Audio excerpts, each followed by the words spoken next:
Okay, we are broadcasting. Hello, hello, and welcome everybody.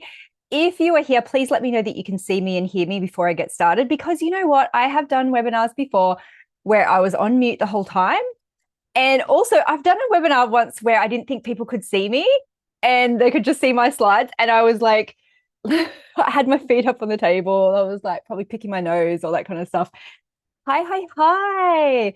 Oh, well, it's so lovely to see so many familiar names. And if you are new to my world, hello, hello as well. We're going to have fun together. So I will get started in a minute or two. Feel free to grab a water, a cup of tea if you need to. You're not going to miss anything in the next minute if you want to do that.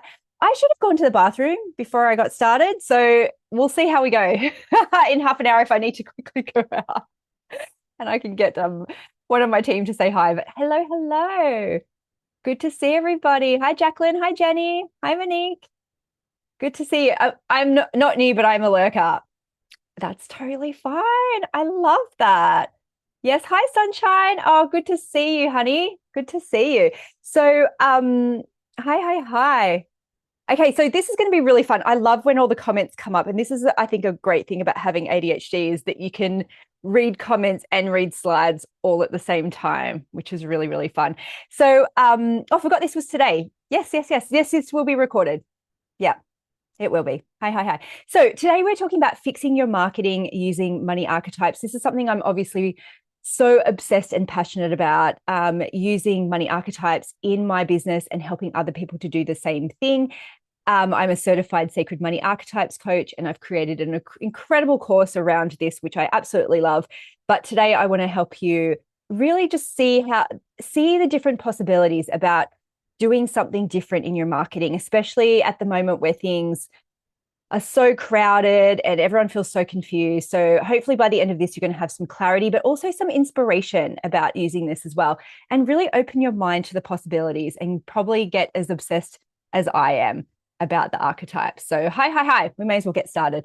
I want to know though, where in the world are you? And I've seen a few other people have already put it in there, like Wiltshire, Sacramento, Sydney, Florida. Hi, hi, hi. Yeah, San Diego, North Dakota, Seattle, Auckland, Leeds. Oh my God, Sweden. This is my favorite thing. And I know that there is so much going on in the world, and it feels like it's very overwhelming and scary, all the things that are happening in the world. But I just want us to take a moment and feel this appreciation that so many people can come together using technology that our mothers and grandmothers would have just thought was absolute magic.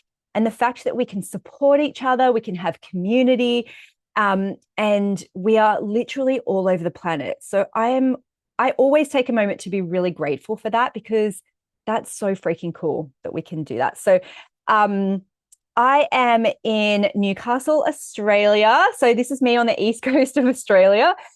And if you have never met me before and you're just like, oh my God, she's Australian. Hi, hi, hi. Yes, I am Australian. I'm married to a Brit. I spent 10 years living in London, and now I live in the east coast of Australia. But my clients are all around the world, and I'm super grateful for that. That we're from everywhere. And I promise you, over the next couple of years, I will travel around more and do more events in person. Okay. That would be really cool. Okay. So, yeah, Pennsylvania, New Jersey, Orlando. Hi, hi, hi. Well, great to meet everybody. And what you're going to learn today is using this framework of archetypes and storytelling to create more ease in your business. And part of that is really knowing who you are really deeply.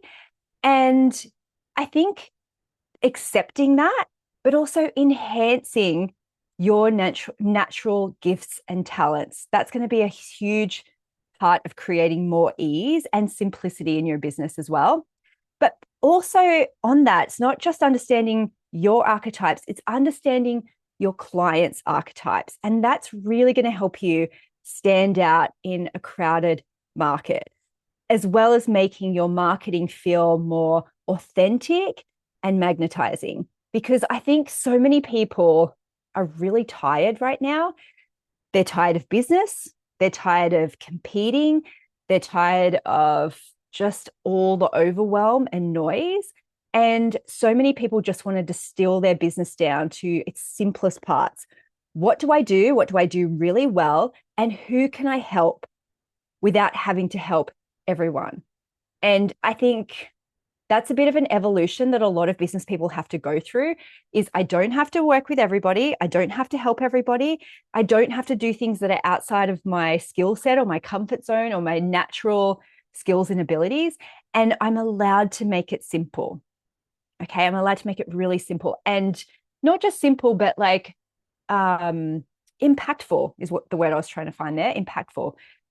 Okay. So my intention though is to really inspire you. I want to see you inspired by the possibilities and really open your mind to a new framework of thinking about your business and about marketing as well. So you're in the right place if you are like bummed out by AI slop and just feeling really tired. Anyone else just like going, oh my God, these tools are supposed to make our lives easier, but it's actually really overwhelming. And so like everyone's so bummed out by it. Maybe your market is super flooded right now, or you just don't know if your message is landing with the right people. And I'd love to hear in the comments, like which one you're just like, oh, and like I used to dream of having this like magical machine that could write books for me because I hate writing so much. But it's like a bit of a bummer sometimes, isn't it? It's just like, oh, oh, hi Ruth. Hi Ruth in Newcastle.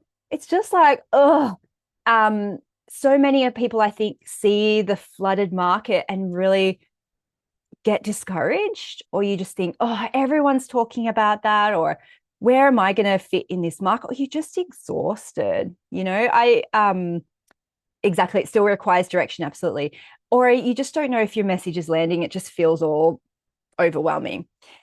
And I think too, if you're in the industry of marketing, it can feel very disheartening. But there is hope in that, because not all of your clients are also in that. And sometimes if we get out of our bubbles, we realize, hey, humans are still humans and still need solutions and problem solving and help. And if we can focus on that and again, get really tight and focused, then there is hope. Okay. Joanne said, embarrassed to say, I don't have a marketing plan. You know what? I have a very, very simple marketing plan. I've never had a very strong marketing plan either. So do not worry. Okay. Bex, my whole business is set up for passive income, but the only time I get sales in person or live selling on TikTok, I need my passive income to work for me. Indie author with 18 books. I love prolific people. I'm so jealous all the time by prolific people. Just starting a new business and industry. Well, that's good, Jody, because then you can bypass some of the crap and just really, really focus. Yep. Cutting through and converting feels pointless at times. Sounds like everyone else now. Yep. And you know what? Like this isn't a webinar about AI at all. And we do use AI, but it is so generic, and it's such a bummer when you just feel like, oh my God, I have to be this content machine now. Okay. So I think using the archetypes in your marketing, but also in the way you run your business, is just a really great way to go, okay, I can't do everything. I can't compete with machines. I can't compete with people churning out 50 million things. So I'm going to really, really focus. Okay. So hopefully that's what we're going to get excited about. Yeah. I'd love to be able to make more with ease and a lot less effort. Yeah. Yeah, moving from online to in-person, finding out how many tools to choose from and subscriptions, a lot. Absolutely. Oh, by the way, Kristen, I can only see your comments. So if you just, when you type it in, you can make it to go to everyone, not just hosts and panelists. And that's for everyone else too, just so everyone can see your message. So if you don't know me, and I would love to hear actually, have you been following me for a long time? Have you read some of my books? I'd love to hear that. Yeah. Yeah. Thanks, Kristen. So my official title that nobody bestowed upon me but myself is that I'm a money mindset mentor. So I help people really deal with some of those mindset gremlins that come up around money. So we talk about pricing, we talk about money mindset and money blocks. And I've been doing that full-time for about 14 years. So you might have joined one of my courses like Money Bootcamp or my manifesting course. You might have read one of my books, Lucky Bitch, Get Rich, Lucky Bitch, Chill and Prosper. Or maybe your mentor recommended you read one of my books. And that happens a lot, actually, where people go, I was really struggling with pricing or money mindset, and my mentor said, read this book. And So I've got 3 books with Hay House. And what else to say about that? Yeah. So I've had about 15,000 people go through my courses. And I've been running Money Bootcamp for a long time, Sacred Money Archetypes for a long time. But I started with one course in 2009, which was about losing weight for your wedding with raw food. And I had one client on that course. And that was really my first kind of foray into the online world, So everyone starts with one or even 0 sometimes. Okay, so yeah, books and podcasts, of course. Yeah, I forgot about my podcast. You in a nutshell. Yeah, books and podcasts and SMA. Yay! Hi. Tash Corbin suggested Chill and Prosper a few years ago. Yes, thank you. Mentor connected me. And you know what? If you have also been that person who has recommended my book to someone else on my podcast, I really want to say from the bottom of my heart, thank you so much, because I think, again, this is such a great time for us to be able to share information with each other and to be able to help and support each other through that. And so, doing that means we really care about each other to go, hey, you've got a problem here and fix this. So in that time, I've made $33 million in online revenue, which sounds like, just when I say it out loud, just like, oh God, that is a lot of money. And it is helping a lot of people too. And in that time, I've never had a good, perfect marketing plan. I've never worked full time in the business. I've got 3 kids, and I've just never done anything perfectly. Never, ever, ever. And I have a marketing degree, which honestly is kind of a bit useless. And the whole time I've run this business, it has just been on a very, very simple philosophy of share what you know and make offers. And everyone thinks that people who have made it big or had success must have some secret knowledge or perfect plan. And let me tell you, nothing has ever gone perfectly in my business. And I have never been perfect in my business either. So sometimes you just have to go, oh, she's just a normal person. Like, why not me?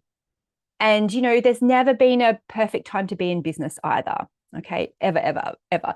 So that's me in a nutshell. But this is me in a tutu. And this is something I think has been the most important thing for me over the last probably 3 years, is this realization of like, oh, it really can be easy and you're allowed to do things other than business. And it's been like this real coming back to myself of going, oh my God, I loved dancing as a kid. And I can tell you, this is so fascinating. When I was 8 years old and people would say, what do you want to do when you grow up? And I'd say, I want to be a dancer or a business lady, but you can't make any money out of dance. So I'll be a business lady. And it's almost like I made this binary choice at 8 years old that I had to choose between money and creativity, and be able to come back to this and say, oh, I am a dancer. And I go to about 8 classes a week. I probably dance about 12 hours a week at the moment. I make costumes. I have this beautiful thing in my life that I don't have to monetize. But it's because I can do that because of my business and the way I've set up my business. And so I want you to think about that too, is sometimes when we go through business and it's hard or embarrassing or scary, or all these visibility things come up, it's like, it's okay to put those things in place for your business for something else. And so for you, it might be you want to buy a house, you want to retire someone in your life, you want an easier life. And it's okay to use business as a vehicle for that. You don't have to choose. Okay. You don't have to choose. And I know it's tricky, and especially with your archetype, before we've even gotten into how the archetypes work, I am a ruler archetype. That is a workaholic archetype. And so every archetype has these challenges that they have to kind of transcend to get to the other side. And, hopefully that, and me sharing about my ballet journey, it's not that I'm like, oh, I'm, going to do this as a career. It's like, it's okay to bring all of the parts of yourself to your business and to be able to make money to live your dreams. Okay. And you do not have to choose. So any other ballet ballerinas here? I'd love to hear from you. But what is your hobby? What is your love? What is your passion? And it's okay to combine them into your business, but it's also okay to have your business be a vehicle to be able to live your dreams. So jazz and tap. So yes, I do tap as well, Sherry. Love tap. I just started my tap solo yesterday with my teacher. And she goes at the start, she goes, what cane tricks do you know? And I was like, I don't remember. Let's just try stuff. She goes, what hat tricks do you know? I was like, because I'm doing putting on the Ritz, of course. Yoga and reading. Yes, beautiful. And wouldn't it be nice to be able to go traveling around the world, go to beautiful yoga retreats, dog sitting? Oh, dogs are the best. Or there's a couple of people, your comments are just going to the hosts and panelists. So just tick that little box so it can go to everyone. Disc dogging. I have no idea what that is, but that's amazing. Gardening and herbalist, watercolor painting, singing, cruises. Oh, I love that. Yes, face painter, hairdresser, baking really over the top cakes for no reason. Yes. Rock and roll dancing, figure skating. Oh my God, yes. This is beautiful.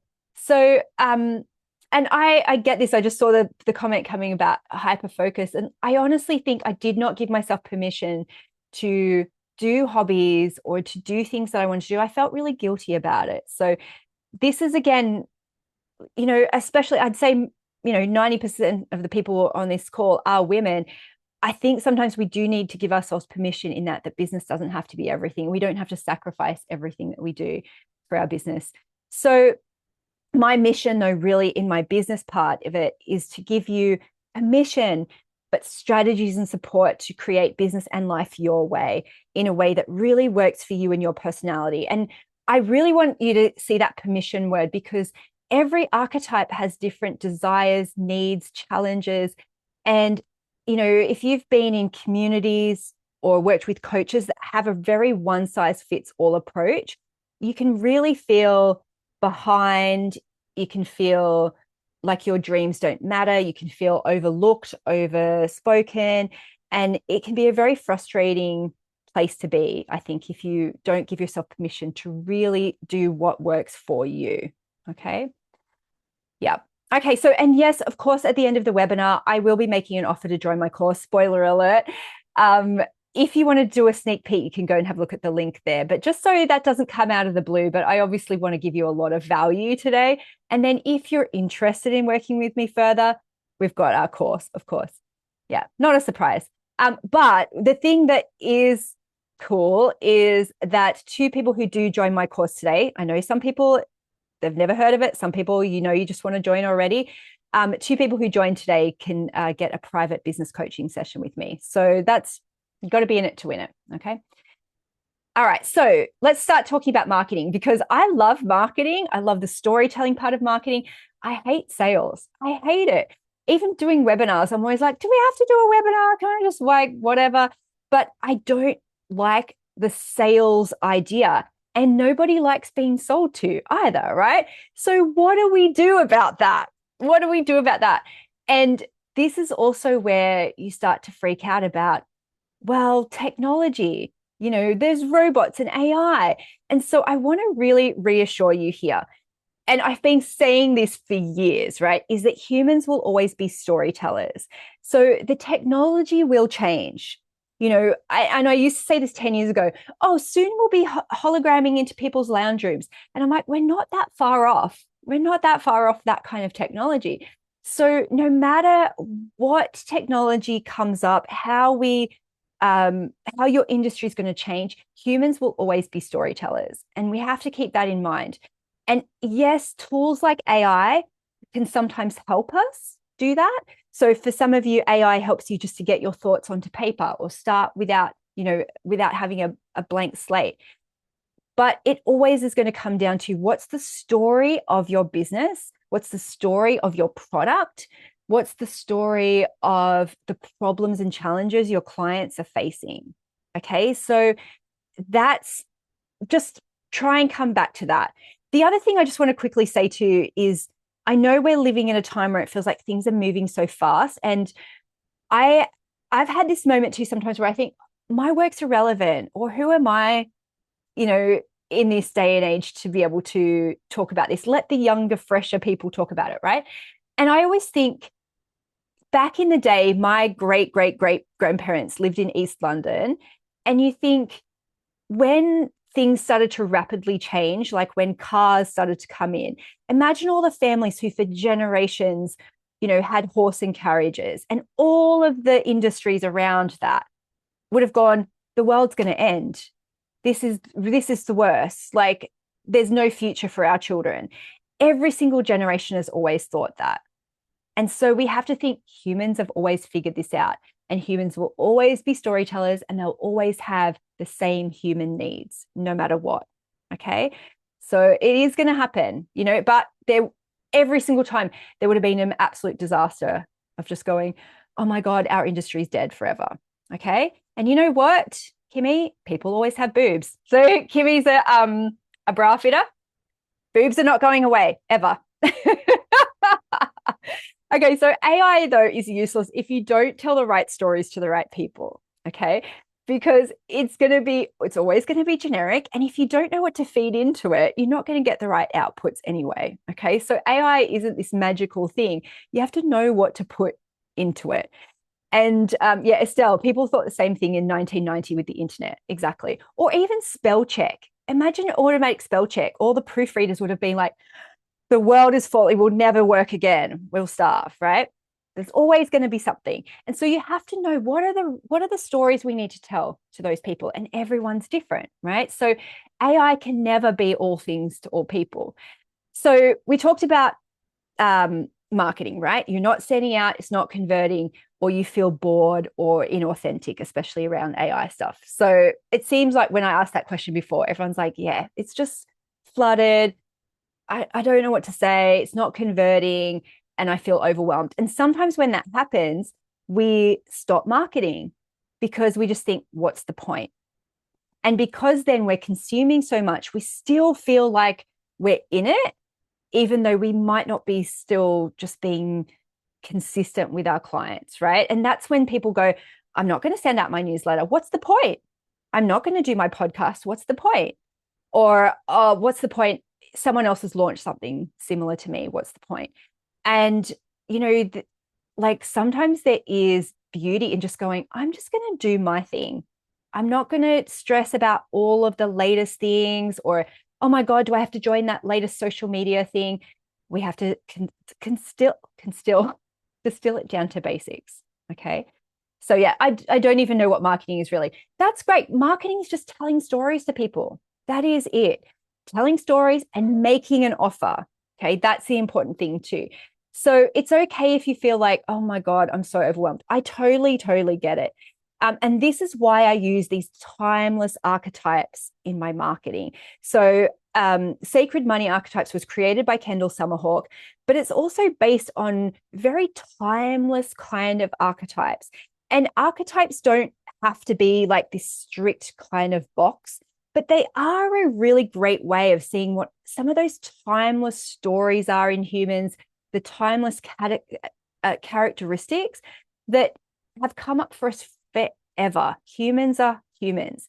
And this gives us a really great way of storytelling. Now, my daughter Willow, she's 12 now, for those of you who've been following me for a long time. But ever since she was little, she was always like, I want to be a writer. And so, of course, I would go into a bookshop. If my book was there, I'd say, oh, that's mummy's book. But also I know a lot of writers, but also I feel like I know a lot of writers. So I'd be like, oh, that's mummy's friend's book, even if it was someone I just like followed their podcast. And I'd be like, oh, and that's mummy's other friend's book. And oh, actually, this is my friend's book. And so from an early age, she was just like, well, I'm going to be a writer too. And so she would like write little stories, and then she'd go, well, mum, can you get them to put this in the bookshop? And as she's like learnt more about writing, she gets these like storytelling kind of tropes, I guess, that they do, where it's like, what's the thread? What is this? Like, what are the timeless parts of this story? And so she'll we'll watch a movie. I go, okay, well, what are the threads of that? She'll go, okay, it's enemies to lovers. It's, the journey. It's whatever it is. And it's so like, it is really cool to be able to go, oh, wow, humans will always be excited by the same kind of stories. And that doesn't mean things have to be cookie cutter, right? You always have to put new spins on things. But these things are timeless. They are timeless. And it does transcend trends and technology. Okay. You got to think the technology isn't the story. It's the mechanism. That's it. The mechanism for us to be able to reach more people. Okay. So that's, I think, a really reassuring thing to remind yourself about, that is that this is timeless. It's just the technology, right? And of course, sometimes you'll be in and out of trend a little bit, and you have to think, okay, what's the new spin on this? But that's okay, right? And there'll always be, as I said, there's always going to be boobs. There's always going to be new mums who need help breastfeeding, and they want to hear your take on it. There'll always be people who are struggling with human things, relationships, looking and feeling better, dealing with interpersonal stuff, wanting to solve problems in their life and business. Okay. So the technologies is just the technology. Okay. Does that make sense to everybody? And does that feel like, okay, whew, I will always be relevant to somebody. Okay. And J-Lo, apparently her affirmation is, I am ageless and timeless. And you can think that in your business of like, I will always be needed for somebody. Okay. Yes. Be a contributor, not a guru. Exactly. Thank you for reflecting that back to me. So the way that I went, this is my first speaking gig, by the way. It was in a crystal store. When I moved to Newcastle, back from London, I didn't know anybody. And so I called all of these shops and said, I am a personal development speaker. I would love to run a workshop for your clients. You don't have to pay me. I will come and do it. And then I would say, at the end, does anyone want coaching? And that's how I got my first coaching clients. And you know what? With all the technology available today, I would still do that same technique. I still would. And the way that I went from that to millions of dollars is literally the same thing. Just saying to people, hey, here's some free tips, and here's some advice, or here's some value, and here's what I have to offer. You can take it or leave it, and that's what I did on that very first day. I was like, I offer coaching, and if you're interested, here's a leaflet about it, and I've got a special offer. And, that's exactly what I'll do at the end of this. I'll be like, if you want to join me, you can come and join my Sacred Money Archetypes course. And I think sometimes we forget that it can be that simple. And, whatever your business is, it's just like, I've got this thing. Do you want it? And it's okay to use technology to just reach more people. Okay. I also think going from that to that is using my strengths, not trying to be like everyone else, not trying to follow every single strategy, just really asking myself what would work for me and my personality. And I think sometimes we forget that because we think we want to be a good student. I'll follow what my coach is telling me to do. Oh my God, all my competitors are doing this. And to really say, no, I need this in my business. And it's okay, because there's so many different ways to do everything. You're allowed to run it in the way that works for you. And that can be so hard to realize, because you go, no, there must be one way to do it. And depending on your archetype, there'll be so many different ways. I'll go through the archetypes in a second, but Mavericks, you need speed. You can't have long-term commitments. Nurturers and accumulators, you want a bit more steady, stability. Alchemists, you're happy to change your business every single week. Okay. And so I think that's really powerful when you realize, oh my God, there's so many different ways I can do this. I want to do it in a way that works for me. So when I learned my archetypes, as I said, I built a business that felt like me, and I stopped worrying about what other people were doing. Even though there's a little guilt around that sometimes, I was like, oh, this is what I need as a ruler. This is what I need. And it's okay for me to choose that. But it also gave me a framework, I think, to not just to feel like I was just making arbitrary decisions. I was like, oh, okay, this is what my ruler needs. This is what my maverick needs. This is what my romantic needs. And don't worry if you've never heard these terms, I'll explain in a little bit. But it's just like, oh, I'm allowed to do that. Okay, it's really, really cool. But here's the key to the marketing, right? Going from zero to that much money, it's knowing the motives of my ideal clients and understanding who I was serving and why. So you don't have to serve everybody. You don't have to serve everybody. It's okay to find your perfect match a little bit. The quiz, a link, it's denisedt.com/quiz if you want to do that, which is totally free. So when you learn your ideal clients' archetypes, not just knowing yours, you can use the magic words that work for them. And this isn't like being sleazy or, you know, doing things like in an evil way. I know you guys are not going to use this in evil ways, but it's like really understanding the challenges and the words and the things that they need to hear to feel reassured, to feel like you really understand their problem.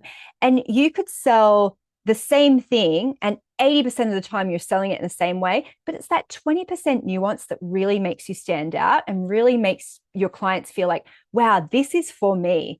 This is something they understand me and my problems and challenges, because all of the archetypes buy for different reasons, right? They do. They like for sometimes almost opposite reasons. So, Valerie, the way that you identify your clients' archetypes is a really good question. So obviously I've got a free quiz for you to understand yours. In my SMA course, it's not just understanding your own ones. You're able to look and understand all of them. And sometimes people get their clients to do the quiz, but I've kind of got cheat sheets for you to understand. And sometimes there'll be just a couple of words and you'll go, oh yeah, I know who they are.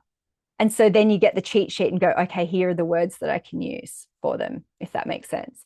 So just the more you understand it, the easier it is to identify. Yeah.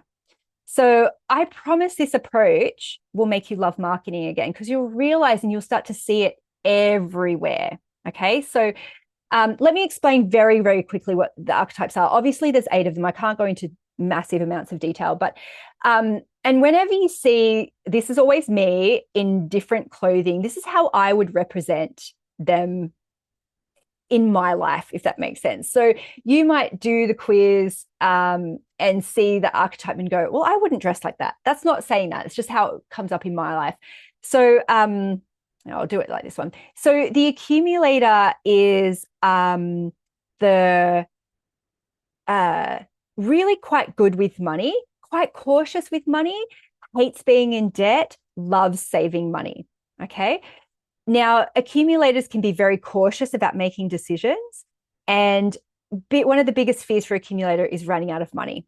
Okay. So that's why they can be so cautious, because they're like, I'm going to be homeless on the street if I spend money on that.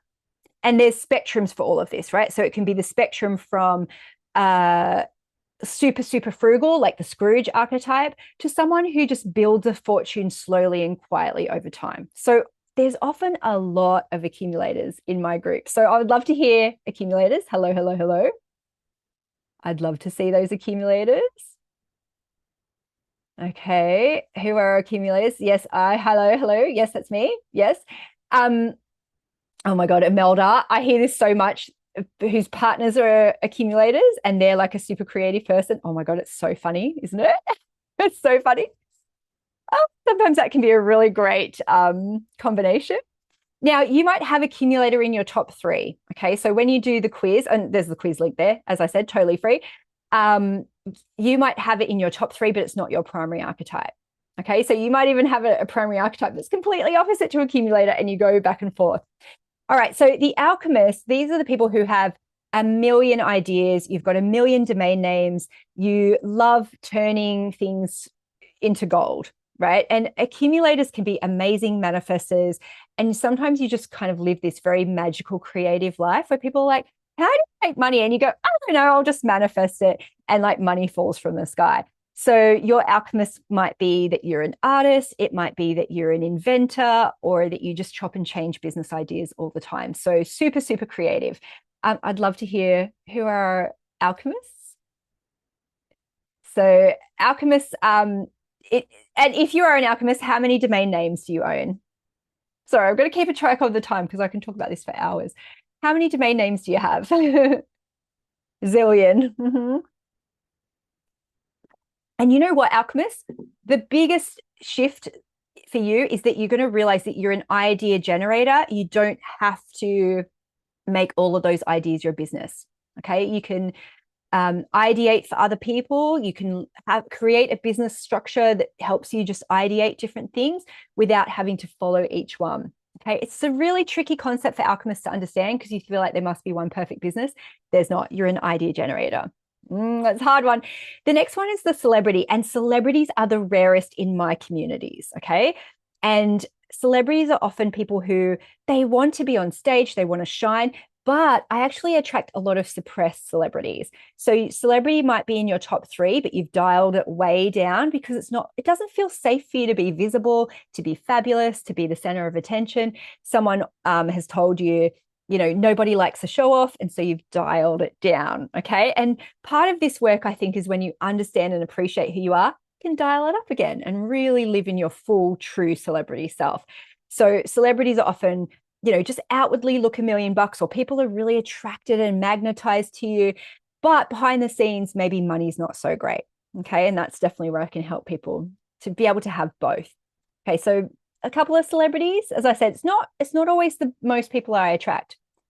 The next one is the connector. So connectors are often storytellers. You love connecting concepts or people. And there's so many different ways to be a connector. You might be a matchmaker, literally a matchmaker. You might be an inventor. You might be a storyteller. You might be someone who is really good at explaining concepts to people. You might be someone who, I don't know, gives TED Talks about really complicated things. Or you might be someone who runs a business where you connect people. You might be a party planner or an event planner, or you run conferences. So there's lots of different ways to be a connector. And I think, you can be an introvert or an extrovert connector too, by the way. So we've got, it's my number 2, number 3. Also, when you put in here, if it's a profession where you're like, I'm totally in a connector profession, tell me what the profession is as well when you put your archetype. Connector is my 3rd. Connector energy, art therapy is about stories, art, and play. I solve complicated problems. Yes, that's exactly right. Yeah. So some connectors have just as many businesses as the alchemists. Sometimes connectors are about social justice. So we often have people who are in the nonprofit world. And often what connectors do is really struggle with making money because you don't want to make people feel like you want that money is more important than relationships. Okay, so connectors can really struggle with that. And that's definitely something I help people with. The next archetype is the maverick. So these are the rule breakers. Now, you might not do it. Maverick is my 3rd. I don't do it to break the rules and to be a rebel. I do it because of my creative impulses and urges. Okay, so again, it's a spectrum. You might be someone who is literally an anarchist, who lives a very extreme, interesting, out-of-the-box life. Or you might be someone who is just all about instant gratification, or social justice, or breaking the taboos of your industry. So you might be someone who's a bit of an outlier in your industry, where you talk about the things that other people find icky or taboo or a bit weird. Okay, so you might be in something that's quite traditional, but you're putting a really unique spin on it. Okay, so see where that kind of shows up in your life. Sounds like maybe this came up as my number 2. Yep. What else? Who are our mavericks here? You might literally be in an industry that people go, oh, you're an accountant, but you're like, yeah, but I'm a cool accountant. Like my lawyer, he's like a surfer, and he just turns up to our meetings in his board shorts because he's just been at the beach. So it shows up in lots of different ways. Hello, mavericks, maverick artists. Yes. Maverick and accountant. I love that. See, the next one is the nurturer. So nurturers are always taking care of everybody, making sure that everyone else is okay. So often nurturers are in helping professions. So it could be teaching, healing, healthcare, teaching. But again, you can be in any profession. And usually what happens with nurturers is that you really struggle to charge people because you feel bad, or you have imposter syndrome, or you want to help everybody, or you attract codependent clients. And I find one of the challenges for nurturers is not able to run their business because they can't charge anybody. So they're stuck in their day jobs, and I see a lot of teachers, nurses, people who that's their day job. They really want to work for themselves, but they basically just do their business for free. Ursula says, I feel called out. And this is not making anyone feel bad. It's just that these are the challenges you're going to face, right? And there is like ways to become the healthier expression of your archetype. You don't have to become a different archetype. Okay. Alex just asked, what if your archetypes are so closely grouped together? That means you're probably a connector. Because connectors are like, I'm a chameleon. I just want to be the same. Yeah, might be that you're a connector. Um, yes, Alex, I know. All right, I have to move on. Sorry, the romantics. So these are the people, they want an easy life. Okay, so romantics sometimes go into places where it's like creating beauty. So there's always a lot of like designers and artists in the romantic world, but also for some romantics, it's just about ease, simplicity. I just want an easy life. I just want, you know, I don't want to have to work so hard. So for some romantics, it's literally, I want to just laze in bed all day, read books, and have someone feed me grapes. Or it just might be about real simplicity, right? Simple, easy life. Hello from the bath. Yes, romantics always watch my webinars in the bath or in bed. I love that. And romantics have a lot to teach other people because ease comes easily to you. You always find the shortcuts. Okay. So hello, romantics in the bath, in bed. Yep. Rulers. Rulers are the last ones. So rulers are the empire builders, the workaholics. And I always can tell rulers sometimes where it's like, oh, what are you working on? They go, well, I'm working on my first book series, right? It's like not just one book, they're like writing the series and the movie script and the play and the merch all at the same time. And sometimes with rulers, that can lead to empire building. For some rulers, it leads to burnout, overwhelm, stress, and multiple burnout. Okay. Valerie says, why do I see myself in all of these? Because all of them live inside you, but just in different dilutions, you know? And so we want to look at your primary one, but also there are ways that you can bring forth some of the other archetypes. So I am not a celebrity, but I can borrow that energy when I need to, for if I'm speaking on stage or if I, and actually there's a whole there's a whole what am I trying to say? Lesson in the course where I talk about borrowing other energy and how you can do that through visiting different cities or music, or other people can activate the different archetypes. It's just not a sustainable one for me. Does that make sense? Situational, exactly. So who are my rulers here? Where sometimes you're half listening to me, but you're also working on something. And, you know, I am a ruler, so I totally understand that. Yeah. And there'll be rulers who are just, yeah, you've got 50 million things, and you might be in ruler burnout right now, or you might be in ruler empire building. That's totally fine. Okay, so you can do the quiz for free, but you don't necessarily need to. Sometimes you can just go, oh yeah, cool, I understand enough to do it. Yeah, the rulers are the multitasking for sure. Okay, so as I said, I'm a ruler, maverick, romantic. So I do have that workaholic kind of tendency. I like to do things my own way and be my own lone wolf, but I am also a romantic. And if you look at my business, chill and prosper, it kind of is those archetypes, right? Even lucky bitch, it was like a little bit of like that maverick kind of energy. Okay, so Emma's just asking, will your archetypes change as you grow and heal? No, you don't need to turn into a different archetype. You need to find the healthy balance for you. Okay, because everyone has healthy and unhealthy expressions. Okay, and we call this helpful, harmful in the course, where it's like where is this creating harm in your life? And so you don't have to turn into a different archetype to prosper. You just find the healthy expression for your archetype and the healthy balance. Okay, so it's a really, really great question. Yeah. Okay, so there isn't one way to do marketing, because obviously there's two sides to the coin, right? There's who you are and what you can really offer in your archetypes. And when you really understand that, then you don't have to hide. You don't have to compete, because you can just say, this is who I am. And there's value in every single archetype. And then when you understand who can benefit from that, that's when your marketing becomes really, really magnetic, because then it becomes like just what is that perfect fit and why? Okay, so I'll explain that a little bit too. So I just want to just start to open your mind so you can start to see this in the real world. Okay. So you might think water's just water. Okay. And there's only so many different ways that you can sell water.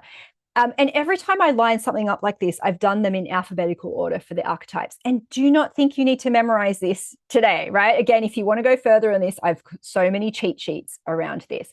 When you start looking into any category of product, cars, water, perfume, tea, anything, you'll see these archetypes play out again and again. And you'll see as well what turns you on and what turns you off. And so sometimes you'll see people go, that doesn't work in marketing, or that's like not a good strategy. It doesn't matter because different strategies work for different archetypes. Okay. So anytime you hear a mentor say this is one way to do it, they're saying it through the lens of their archetypes and you're hearing it through the lens of yours. There are no rules. There are so many different ways to sell everything. So there's the basic cheap and cheerful kind of brands for the accumulators, right? And sometimes you might have different buyer behavior in different situations. That's totally fine. Then there's like creative type water, right? With creative branding for the alchemists. Then there's the very high end. It's still bloody water, but it looks like a fancy whiskey glass, right? If it looks like it's this really fancy thing, it's still water at the end of the day. Half of these are probably coming from the same tap, right? And then you've got water that has a bigger meaning behind it. And this might appeal to connectors, water for change. And then there's dark and stormy, right? It's something that's a bit more mavericky. Then you've got ones that it's all about caring, and greenwashing is all used a lot actually for the kind of nurturer branding. And then there's lifestyle kind of ones. How do you promote things to a romantic like lifestyle? And you'll start to see that a lot of romantic brands have hammocks in them, beds in them, sunbeds, travel, holidays. You'll start to see it again and again. And then rulers, it's like smart water that looks like it comes from a business conference, like does double duty. And when you start to look at that, you see it in every category, and you're never going to be able to turn this off because it's so interesting, right? Where you start to go, oh my God, that's how they're selling it. They're using that campaign. And when I started to look into this and teach this, so we do a module where we look at cars, right? And you think Ford cars. The way they sell cars to celebrities is the same way they did it like 100 years ago.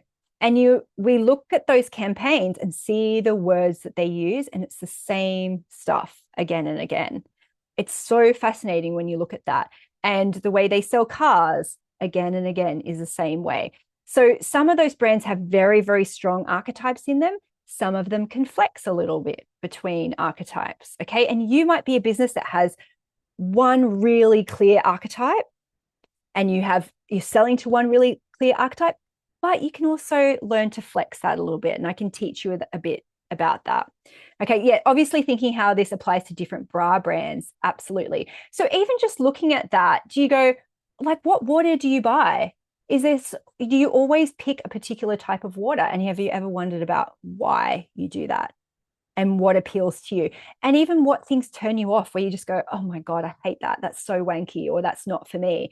And the smart water is an interesting one because it's definitely a ruler kind of brand with the smart water, because rulers love double duty. They're like, oh, I get my vitamins and my hydration. So that can be a ruler brand.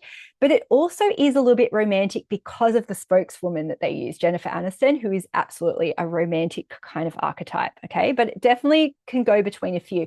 It can also be a little bit like alchemisty kind of thing. Yeah. Quiz link at denisedt.com/quiz. Marina? Yeah. Oh, someone's just put, thank you, sunshine. You're the best.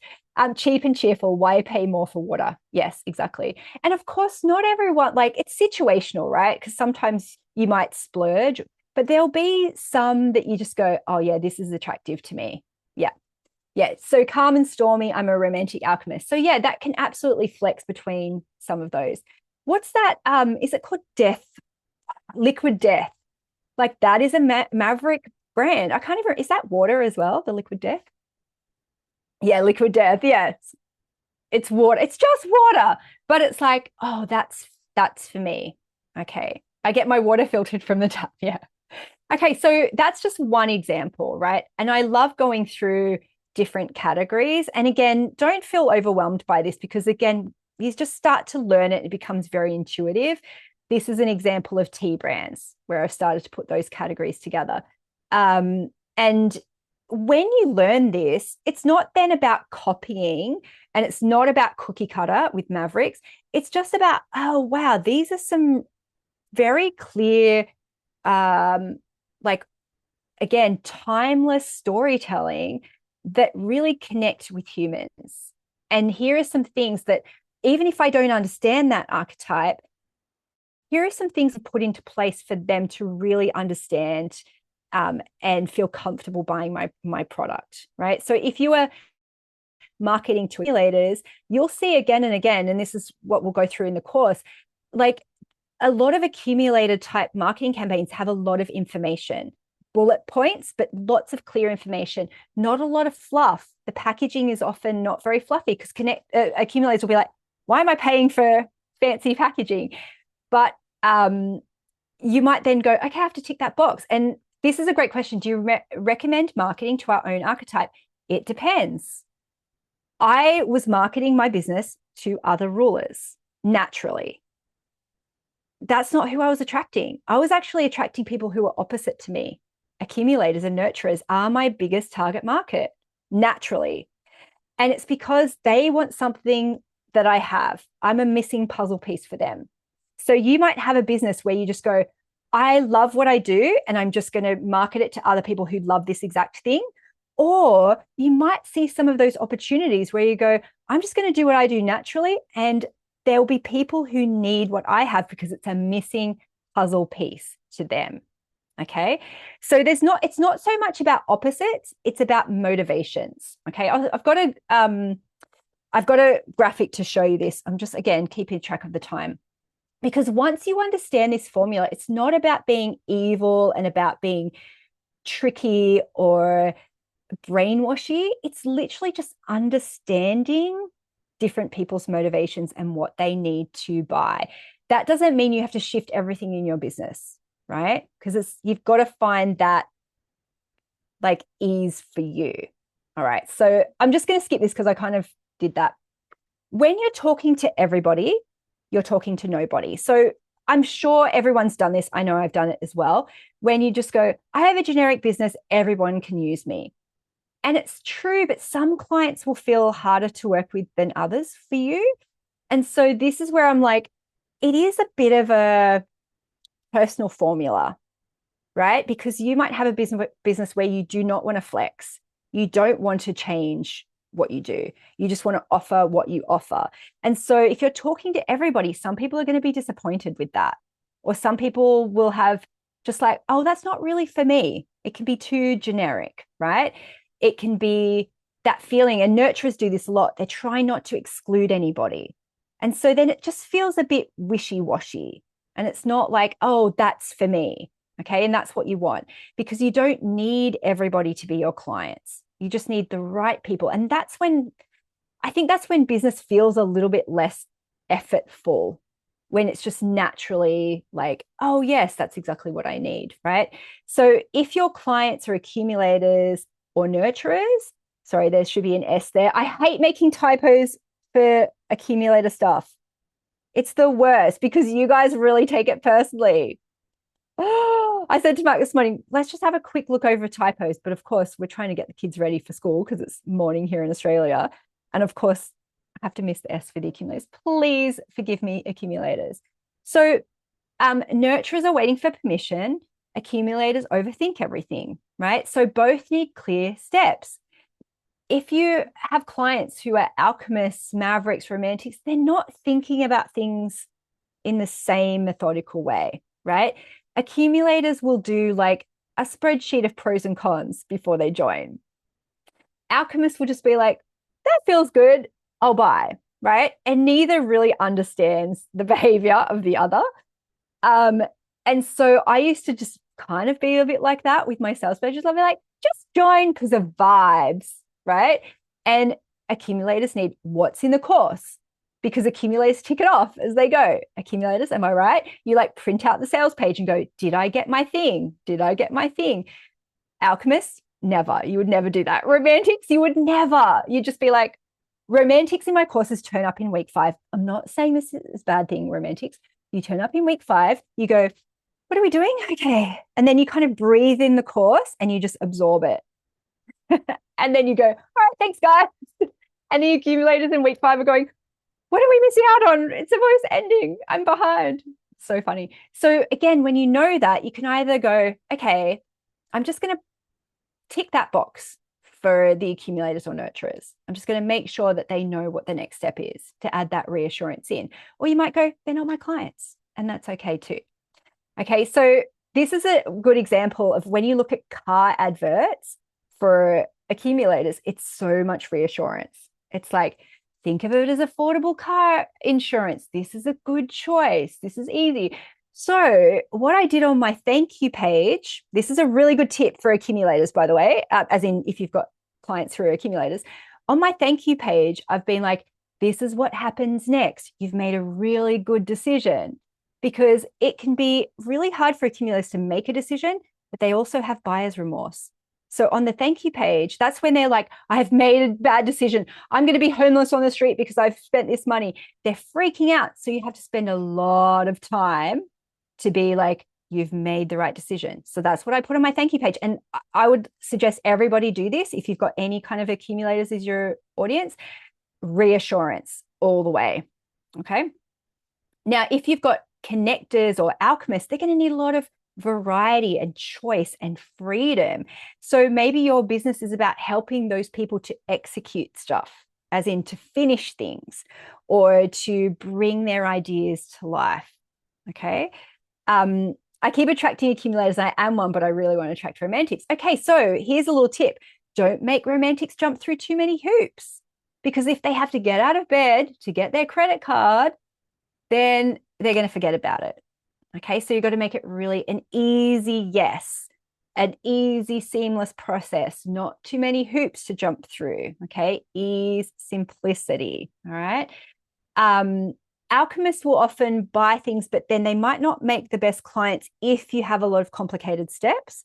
So sometimes you've got to, especially those archetypes that are about instant gratification, it's like, okay, we're going to do this in a weekend, rather than, okay, over the next 6 weeks, you've got to send me homework. They're going to be bored.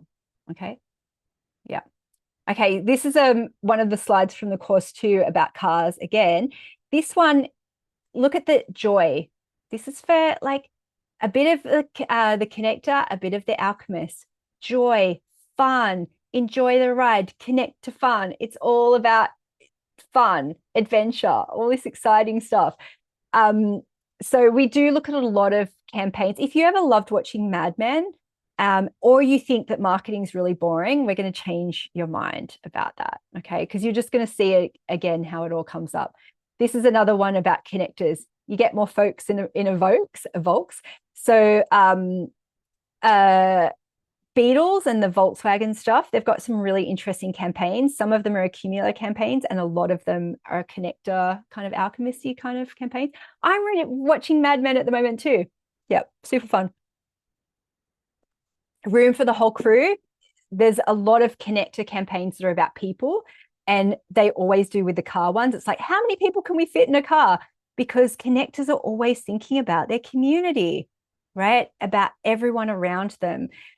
There's a water campaign that's Mount Franklin, and it's always about cheersing. You'll see that with water campaigns for connectors. It's always about cheering other people, not by yourself. We're in a community. Yeah, it's fun to watch that. So again, what I was just saying about romantics, it's got to be easy. And if you want to attract more celebrities, branding and aesthetics are going to be very, very important. And if you're an accumulator, you might not always understand that people buy like that, because you go, why would someone pay more just because it looks better? You don't understand. And this is why this is such important work, because it's understanding that other people have different motivations to you. Okay. So remember when I said about the romantic campaigns? So much of it is often about ease, comfort. So you'll always see a cozy pillow, a cozy thing, a holiday, ease. This is going to make your life so easy and comfortable and beautiful. And so if you want to attract more of these archetypes and romantics in your life, how can you reassure them and make it so easy and beautiful? Okay. So again, you might think, oh God, marketing, like, is boring or useless or predatory. And it's like, no, it can be so fun. And it can be so, like, sometimes it's just about little tweaks in your business. And it could be little tweaks of your tagline, little tweaks of your colors, little things like that, just to make your, like, either really like dial in on the people that you want to attract, or cover a couple of boxes so you can attract more people and still speak their language, because there's a lot of overlaps between of them. Yeah, sunshine, this is breathe, relax, cozy. Exactly. Yeah. Yeah, the celebs, that bottle is beautiful. When I was selling my beach house, I tried to find these bottles because I wanted to use them in the decor, and it was kind of at the end of the pandemic, you couldn't really get them, but they just make such beautiful decor, right? And that's, if your product can be used in multiple ways, I think that's really great. So Maya's saying, how do you figure out who your clients are? So when you really like study these archetypes, it becomes blatantly obvious for you. But I also have cheat sheets. So it's like, if say you're on a sales call with a brand or a company or whatever, and they start to use particular language, which you'll just start to naturally understand, then you can sort of tweak your language in the moment. But you can also ask them. I always say to people, feel free to share the quiz in your communities, and then you can do a little poll and then find out who yours are, because the quiz is free to take anyway, so it's totally fine. It's just, if you want to study this further, you can just come and join the course. And I know it might sound there's a lot, and it took me a while to wrap my head around it, but there's people here who have been in the course. You kind of start to see it naturally, and it just becomes these like goggles for you. But you can totally ask them as well to do the quiz. So sometimes it's not about like, what do I do? It's like, who is this for? Why would they want to use it? Who is it not for? And that might be a little bit hard if you're a nurturer, because you go, no, I should want to serve everyone. And you can. It's just that sometimes it's easier for you to be like more explicit around what you do, and then who would naturally need it. Okay, so how can I create content around this information to attract my ideal client? So that's a really great question. So when we've got a module in the course around like creating things. And so again, it could be like passive income as well. It's like, what do they need? And you might say, okay, alchemists are going to be my ideal client. What do they need? And so then you can create a product around that, around one of their challenges, or helping them enhance their strengths. There's a lot of different ways, I think, to think about this.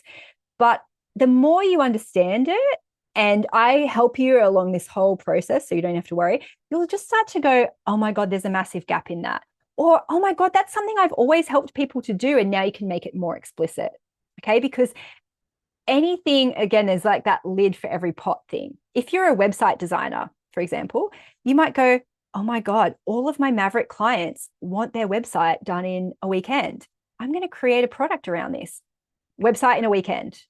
That would also appeal to rulers too, by the way. Yeah, Tash saying the grid of the things they have in common, the matrix thing. I think I love that you said that, Tash, because our brains are so melded, because it's not about who, sometimes it's about why.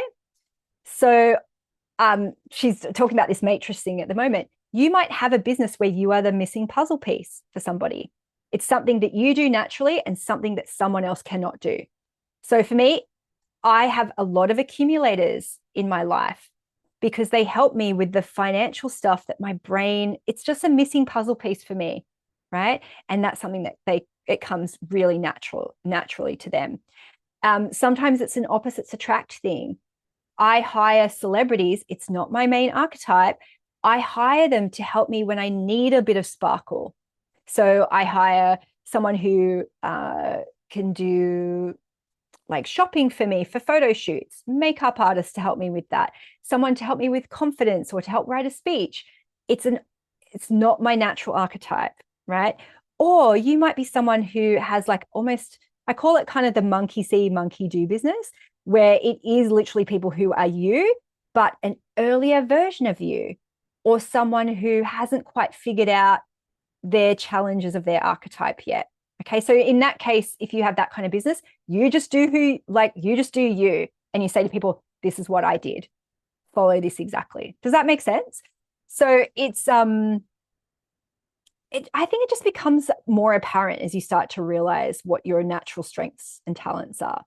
Yeah. So if you want a celebrity client, oh, and by the way, Maya, this is going to hosts and panelists, not to everyone, if you want to change that for next time. But this is exactly right. If you want a celebrity client, you want to make them feel special. Exactly. And you want to make them feel exclusive. And so that could be sometimes people shift their whole business to be explicit for one archetype. Sometimes, though, you could create different offerings for different archetypes. So it's the same thing. And that website example is a really good example, right? Because you might say, okay, I work with you over 3 months to do your website, but I have a special VIP service if you want to get it done really fast. It's a different offering. It's the same thing, really, but it's a different offering. So people go, oh, that's for me, right? It's like, oh, that's for me.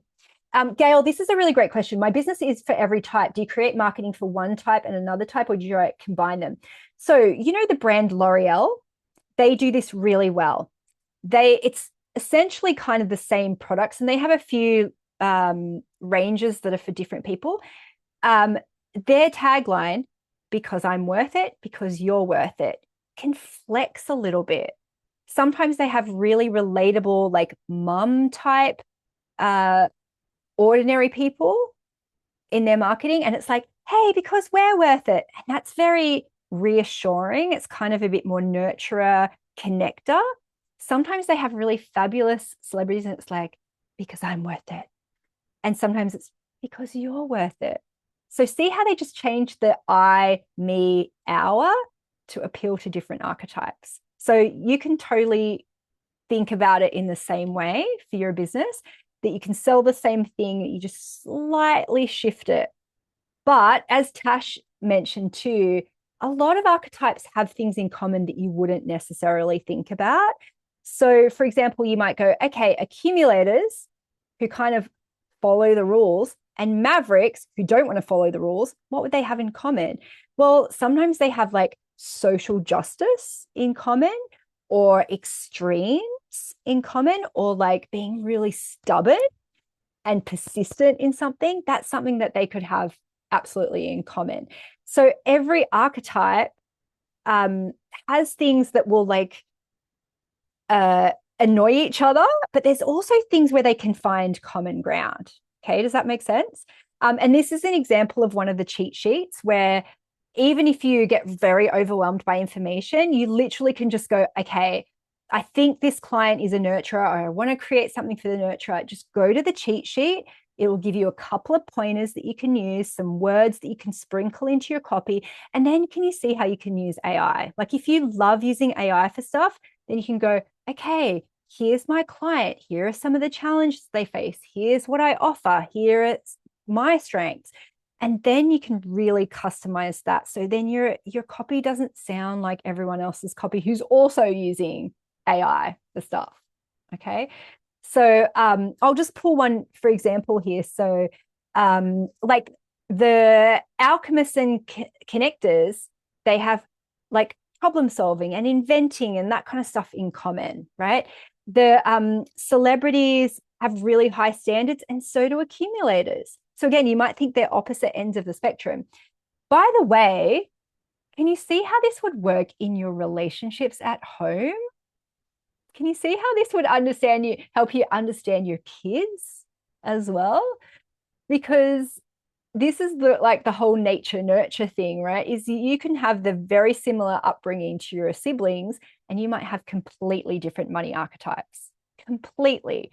So this has really helped me to understand my mum, who's like total maverick.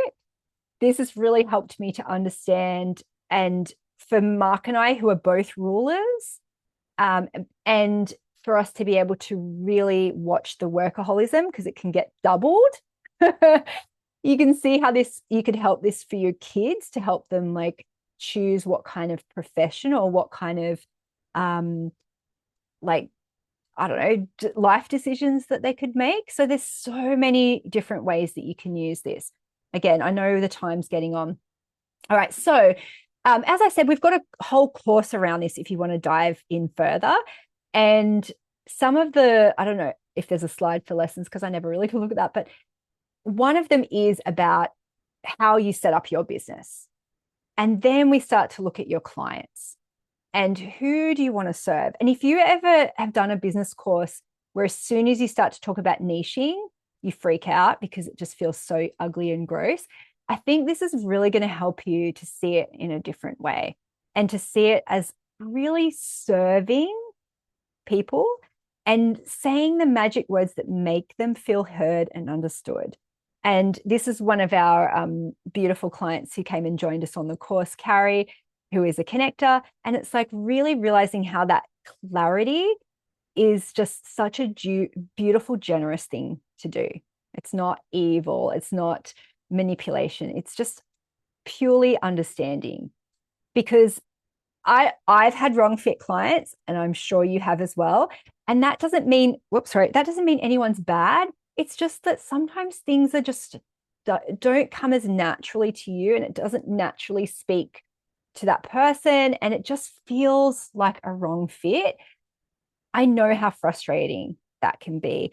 And I think doing this work helps you identify and just be okay with the fact that you are probably more suited to some archetypes than others, or it gives you the confidence to be able to flex as needed and to be able to go, oh, okay, this is what we're dealing with. Okay, cool. I know that they need a little bit more reassurance in this way. It's just a really, I find it very empowering to be able to go, oh, in the moment, just shift a couple of things in my language if I'm speaking to somebody, if that makes sense. Who has had like a really wrong fit client before, but you haven't quite figured out? And it could be that, like the ruler example, I think is good too, where rulers want speed. That might not be your bag, and that might really stress you out. And so then you can explicitly say, hey, look, I work with someone over a long period of time. It's a bit more thoughtful and in depth. And it's okay for some people to go, that's not for me. Because otherwise it's not fun if there's a mismatch. Okay.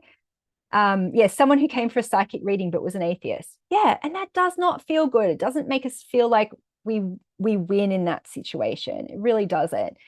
Anyone else had a bad fit client? Yeah, Kimberly, looking forward to starting again. Yes, third time's a charm. Exactly. By the way, if you have done the course before, you join again. It is lifetime access, which I know accumulators love, by the way. They love it. So yes, any of my SMA people, you can absolutely join again for free. Mm-hmm. Constant complainer. So again, that might be someone who has a bit of accumulated tendencies. And when you don't understand that that's where they're coming from, I really appreciate sometimes that now in accumulators. They'll find the broken links for me. They'll find the typos. But if you're working with someone who's really in their harmful side, it might not be for you. Okay, so sometimes we're helping people enhance their strengths. Sometimes we're helping them overcome problems. All right. Yeah, lifetime access is my jam. Okay, so then it's like wrong. We're trying to talk to everyone, but sometimes we're using the wrong marketing strategy to reach those clients. So has anyone ever had a situation where a coach has said, you have to do it like this? And then you just go, oh my God, I'm not going to do anything. Or you kind of copy other people, or you're doing a strategy and you just feel like this is not me, but I guess I have to do it. I guess that's what everyone's doing now. And it could be that someone like a ruler is saying, never do one-to-one. You have to build an empire, do courses. And the connector in you is going, but I won't have the connection with people.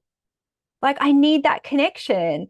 But you feel like I must be doing it wrong then, not realizing that your mentor is saying things from their ruler way. Right? You might have a celebrity who loves going to networking, and that's how they get their clients. And so they're saying, networking is the best way to get clients. And you might not want to do that. And you go, well, I must be a loser then if I don't want to do networking, or if I'm an introvert. And this is such a perfect example, right, of someone who says it's unethical to do this one thing. And I remember there used to be this whole thing about it's unethical to use countdown timers, right? And then I'm like, but I don't know what mountain time is. Tell me how many hours I have left. Don't make me do math to figure out what the time zone is. Some people really need a deadline and they love the adrenaline of the deadline. Some people find it stressful and coercive. There's no right or wrong. Yes, there are evil. Some people do things in an evil way, but there's no like super cookie cutter thing. It's who, right? Who you want to work with and what works for them. And Mavericks, even just it's so hard sometimes for me to market to Mavericks because I'm like, hey, join this course. And Mavericks are going, and it's like things like testimonials. If you have too many testimonials, the Mavericks are just going to be like, no, it's too popular now. I'm not going to do it. Right. And so that's okay. That doesn't mean you go, I'm not going to do any testimonials. It just means that maybe then like Mavericks won't necessarily like that part of your marketing. Okay. And if you only market to Mavericks, then maybe you can go, I don't need to do all that shit that other people are doing. Okay. So this is where you can kind of, yeah, Ali's saying, I love how these archetypes allow wiggle room. Oh, sorry, you're just going so quickly. Yeah, it's like you can totally customize it for what works for you and them. And sometimes you just have to, like, sometimes it's okay to build your business exactly for you. And then it's like, all right, who's going to like this? Sometimes you've got a bit more bandwidth to go, okay, how can I flex a little bit? Right.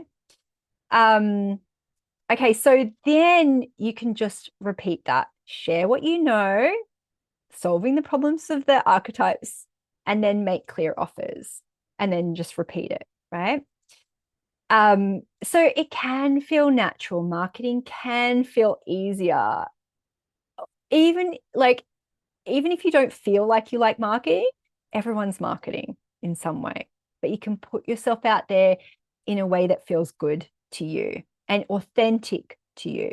You don't have to compete with other people. Okay, one last mistake real quick, because I know we're running out of time. So, the mistake is not making clear offers. And let me just say, we all do this. Okay, so you might think that you're making clear offers, but you might be very wishy-washy, or you're not marketing enough for people to see it. And I remember I did an event in Bristol, and literally I felt like I spoke about this event everywhere, more than I was comfortable with, right? Email, podcast. And then even still, when I was in Bristol, I had people messaging me going, I didn't know you were in Bristol. I live car. And I'm like, I spoke about this so much more than I thought I was comfortable, right? And so sometimes we're not making those clear offers, but we're also not making them in the words that the archetypes will understand. Okay. So that might be you literally don't have a call to action. You're just giving, or there's vague steps, or you're giving things away. This might be for nurturers. You're just like, it's okay. You don't have to if you don't want to. Or if you're an accumulator, you might be like, why would anyone pay for this? So you're second guessing it because you're a DIY person. So you're like, why would anyone buy this? Rulers assume that people decide really quickly. And so sometimes rulers are like, well, do you want it or not? Right? And rulers forget that like people have questions, or they need a bit of reassurance, or they want to know who else is in there, and they want a little bit more like social lubrication.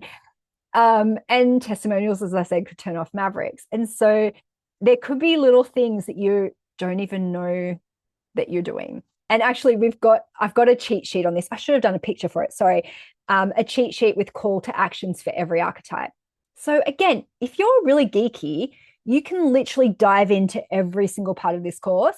But if you want the quick and dirty version, you just pick the cheat sheet and you go, okay, I need to write some calls to action. I'm just going to pick the ones from the Maverick list, right? Or I'm just going to pick the ones. It's kind of like a pick and mix kind of thing. Depending on if you are like, the connectors will try and watch every single video for every single archetype. You can if you want to. It's a lot of information. The romantics, you can be really smart about it and just go, okay, I'm just going to pick the cheat sheet. Denise has done the work for me, and then put my own little spin on it. Okay, you can just do that, whatever you want. For connectors, the thing that can be a struggle with asking for the sale is that everyone starts to feel like a friend. So you go, I have to give them mates rates. And so even with repeat clients, you're like, just, that's fine. You're my friend now. Okay, so clear offers are generous, and this is part of marketing too, right? It's share what you know, give things away, show your value, and then ask for the sale. It doesn't have to be sleazy, it doesn't have to be horrible, but it is part of marketing as well. And it literally sometimes is, I've got this thing, it's there if you want it.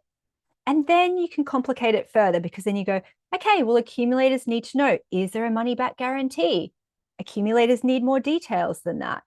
The connectors might want to see testimonials to see who else is in it, who they're going to connect with, and their faces. Rulers might want to see that there's like an extra special jump the queue, VIP, do it quick service, right? The celebrities want to know, is there an upsell? Is there a special VIP thing? Then you can add on top of it. But literally the first thing to do is literally just say, I've got this thing, here's how you can get it, right? And you can make so much money just with that. And then you can put the nuances on top of it, okay, as you understand a little bit more. But people can't buy if you don't just make it available, right? Yeah, people can't buy what you hide. So there could be a few little stuck things in here for you. So maybe it's the wrong people. Maybe you're following a marketing strategy that doesn't work for you, or maybe you're not making offers. And I want to hear where do you think you're kind of stuck in there? Like, you might have an aha and go, oh my God, I'm trying to market to that archetype, and I don't like working with them anymore. Or I've got an outdated thing. Or you're going, I'm trying to sell it like this because that's what someone told me, and then I want to do it like this. Or maybe maybe everything's kind of there and you're just not making the offers. I'd love to hear what that is for you. Wrong people. Yes, I know it. I almost feel like a bit of a bitch sometimes saying that to people, but it's like, it's okay to want to work with one archetype over others. I'm even softening saying it, right? Some of you are just like, oh, it's so clear, I just want to work with that archetype. And it's not saying some people are pains in the asses, but they might feel like a pain in the ass to you because it's a wrong fit. And I think that's just so powerful when you can see that and, pull up the matrix and be like, oh yes, that's who I want to work for. Work with. This is going to feel so fun. Yeah. Which one has the most money? And again, different things sometimes, right? Yeah. Okay. So when you feel aligned, it does naturally attract the right people. It leads more naturally into sales because people very clearly be like, oh, this is for me. This is for me. So remember this archetypes in marketing thing, right? Is that there's so many things that go into marketing. There's the price, there's the branding, there's the positioning, there's, all of these different things that I obviously learned in my marketing degree, that it really comes down to the storytelling. What is the story of it? What need does it help someone to like either enhance their self-image or to overcome a challenge or to make them feel good about themselves or to let them see like, oh, this is for me. And so marketing isn't manipulative and evil. It's literally just being able to tell stories and to help people see that you are for them, that you are their brand of water. And then it becomes so, so fun. Okay, so yeah, it's just so much easier when you know what you can offer. I want to hear your big aha so far, and then I want to tell you a little bit more about the course if you're interested and to yes, I answer your questions about that and tell you what else we can do with that. So what's your big aha so far? I really want to solidify this in for you. Even if we don't work together, I want to see what you're going to take away from this. Okay, so Yeah, the ones who understand their archetypes and lead into the helpful and away from the harmful are the ones that have the most money. Yeah, because then they're motivated, right? Yeah. My marketing is very connectory. Just realized that. Yes. And I think too, that's like sometimes that's part of that branding. If someone's doing something like getting a bra fitting, they want to feel like you're their friend. And so friend is a big part of that connector thing, feeling connected with somebody. As a connector, I like how my archetypes team up with each other. My ruler hates the hairdresser because it's a waste of time. Oh my God, I've got my accumulator brought hair scissors and cut my hair myself. My romantic has set up a romantic Airbnb. My maverick works with my connector. And yes, it is fun to team that up. And as I said, there's a module in there about how to bring forth some of your other archetypes and help them work together. Because sometimes they're all like competing, and it's really hard, like as a push pull. By the way, my idea of a ruler hair salon, it's called the Pit Stop. Okay, it's 60 minutes express service, and they wax me from head to toe. They do my hair, they do my nails, they scrub my body from head to toe. I'm out of there in 60 minutes, and there's Wi-Fi and a television on the ceiling that I could watch a webinar or something. Okay, that's my idea for a pit stop. And you can't force like a celebrity driven person to go to Just Cuts and accumulator type hair salon. Okay, can't do it. Okay, so your ahas. The L'Oreal example and knowing who you are selling to. Yes, exactly. The water, the fact that the same thing can make people feel different. Yes, exactly. And that is marketing is about the feeling, right? And AI cannot replicate that. Robots can't replicate that. And so this is going to be our competitive advantage. This is going to be the thing that will help us transcend those trends in technology, the stories, the feeling, making people feel heard and understood. Jackie, my ideal clients are the same archetype as me. That's a really powerful realization, right? Because then you can build your business to please you. And then you can be like, oh my God, what else can I create? And you can just be like, that's fine then if people don't want to buy it because they're not my client. Yeah, people like stories. Yes, exactly. Tech is the mechanism, not the full story. Yes, good aha. The cheat sheet showing how to meet them from where I am. Yes. And then I think you can be like, there's nothing wrong with me and there's nothing wrong with them. Here's how we can have common ground. Oh, so good. I need to let my own ruler lead the way and assure my accumulator things will be okay. Yes. That's a really good skill to have to understand what different parts of you need and what that reassurance is. Also, again, if you're in a marriage or a partnership where you can say those words to your spouse that they need to hear to feel safe and secure too. Yes, I can find my own way of marketing, running my business. Yes. Connector, I want to help everyone. Yes. And don't worry, there are strategies for every archetype. Okay, there is a path to wealth for every archetype and success, but yours will look different to someone else's because you as a connector will have different motivations, right? And so you need, sometimes it's about like little tips and tricks to trick yourself to do it. For example, one of the bonuses is about batching, batching content. Connectors really struggle with this because they feel like it has to be in real time. And so I've got, basically every single lesson in this has advice for every archetype because it will not work for you if you have to do it like a ruler. But there is a way for connectors to do things like batching as well and to create passive income connectors. I need to make more offers. Just some offers. Just be like, here's the thing if you want it, and then build up from there. Yeah, the question you asked, who needs this? I love speed, and it seems mavericks and rulers do too. Yes. Alchemists as well, because otherwise they lose interest. I'm realizing my ruler energy can be the missing piece for others. Yes, exactly.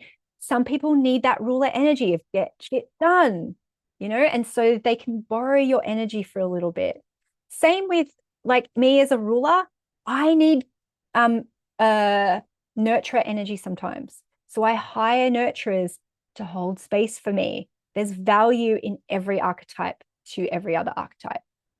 Okay, streamline offers to market to categories more aligned with your offering, save everyone time and money and angst as well. Valerie, that's a really good aha. It's just like, it's a kind thing to do. Yeah. Thanks for sharing how to market to all types, such as L'Oreal. Makes sense to me. Yes. We go through a lot of different categories in the course, actually. So I've mentioned some already: cars, key brands, water, because there's not just one water brand per category. So I'll show you some other ones as well. And just some of the commonalities that will come up in those groupings. I'll give you one quick example for alchemists. You see this a lot with alchemist branding, where it's like the boring into the exciting. So it's like, here's a boring car, but on the other side of the advert, it's like, and it's just really fascinating to see that play out across so many categories and how you can use that to invoke the same feeling. And this isn't about, copying things, but just realizing that there are some really timeless, like tropes, stories that will come up again and again, including looking at every archetype in depth, to say, look, this is how it shows up in celebrities. This is how it's shown up in literature over time, and you might find a muse of someone that you can really look at, not only to emulate their energy, but to also see where the challenges have been in their life, right? So that can be really powerful too. Yeah, how different archetypes are attracted to different styles of marketing. There are ways to be healthier in your archetype. I don't have to change. It's important to make an offer. It's not rude or wrong. Absolutely. And there's definitely words that will work better for different archetypes. Maybe I can help nurturers with self-care as a romantic because it's easy for me and a missing puzzle piece for them. So it's a win-win. Yes, exactly. And you know what? Sometimes there'll be some unlearning as you find out more about your archetype, and every archetype has a bit of a core wound to have to overcome. For romantics, being called lazy, being called a princess, all that kind of stuff. And so for rulers, being called bossy, for mavericks, being called, a rebel or whatever, or being a naughty kid. So there's a lot, we're going to spend 6 weeks together. And just let me give you that link again, actually, because here is the next step. I'm just going to go through this just so I can, let me just quickly tell you about it. The link is the same one as before, denisedt.com/join. I think my team will probably put it in the chat. But we do 6 weeks live together. Every week we have modules around marketing, passive income, how to set up your business to succeed for you, because the way you're offering things might shift as well. You might realize, I don't want to do things long term. I do want to do the quick and dirty, or vice versa. You go, I don't want to do the quick and dirty. I really want to work with people longer term. So it might shift the way you run and offer your business. There'll be also a week where we spend, like, all of the main lessons are with everybody. We go through examples for each archetype, but we always do a week where we spend time just in your archetype group. So that's really fun too, because you can see how different nurturers run their business. You see how what they've learned about boundaries or about pricing. And those can be very healing sessions where you realize, oh my God, there's nothing wrong with me. This is just my archetype. And there's lots of different ways that this can present, right? So it's 6 weeks of live coaching. Everything's recorded, but also you have lifetime access. Okay, so you can go into the course at any time. If you're stuck with a marketing campaign, go to the marketing module, pick up the connector cheat sheet and go, okay, I've got somewhere to start. I don't have to start from scratch. I know the words that will work. Yeah, it's like group therapy, the good kind. The fun thing about the nurturer calls, how many people have cats on the nurturer calls, just coming in and out of the thing. The romantics, you can do all the calls from bed or the bath. It's totally fine. Yes, and I forgot to tell you as well, remember, 2 people who join on the call, and this isn't like big sales pressure, like join if you want to join, right? You should know by now anyway if it's like a little bit for you.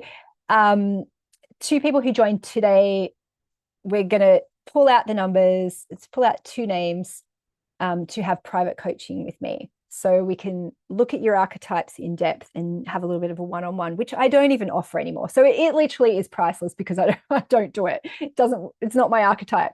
kind of thing.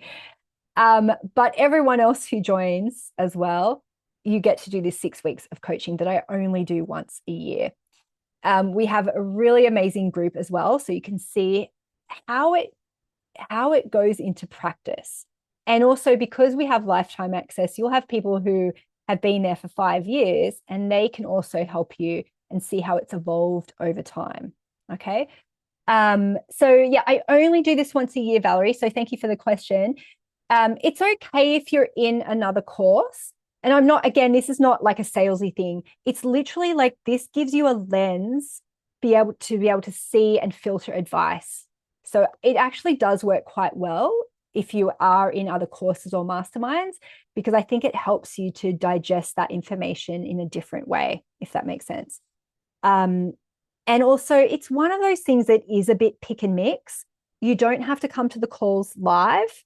They won't be like, 2-hour things. I really try and keep them snappy. But also all the videos are all there in the course. So this is not just a live thing that you only get the information in the live courses. Each module is already there. So you can start going through that, or you can do it week by week if you want to. And this is the thing too, is that every archetype does the course differently, right? The accumulators are the ones who tick off everything. They're, making sure that they're asking questions, they're going through it. The connectors are watching all of the things, but playing in the group. The nurturers are helping other people in there and asking questions for other people on behalf of other people in their life. The mavericks are just kind of going, the ruler's like, all right, I'm going to get certified now. Everyone plays in such archetypal ways. It's so fascinating to watch. And as I said, the romantics are the ones who come in week 5 and they're like, okay, cool. Yep, great. Thanks, guys. Okay, so there's the link. I was just trying to find the link. Sorry. Yeah, Jackie said this has been really enlightening. I'm so glad, because as I said, I love marketing. And this is just such a different way of thinking about it that makes it fun, exciting, storytelling. It will start to spark off ideas for you about new products, services, offerings that you can either change in your business or you can add something on top. So you might create something new just for one of the archetypes. And, that's when it becomes really exciting, right? Because you can go, oh, this is just so fun. And it doesn't feel then like salesy, if that makes sense. So Valerie, that's a good question. You're saying, what are the course dates? So sorry for the accumulators. That's not something I have on the top of my head. It will be on that sales page, but I think my team has created a slide around that as well. Oh, and my team, yeah, thanks, Mara. So the SMA group is open now, and the live 6 weeks start on May 25th and run till July 5th. Thank you, team. When do the doors close? That will be something that the team will have to ask as well, because I'm not sure. That's so funny. I'm like, I should know this. Yes. And you'll have access to the course. Yes. So all the call replays are there from the previous rounds as well. Every call is recorded. And also, you don't even have to come to the calls because all the information's there on the page, right? And so say, for example, you go to the marketing one for, I don't know, you're an accumulator, right? You go to the marketing one. You don't have to then go watch the marketing ones for the celebrity, the connected, to understand those archetypes.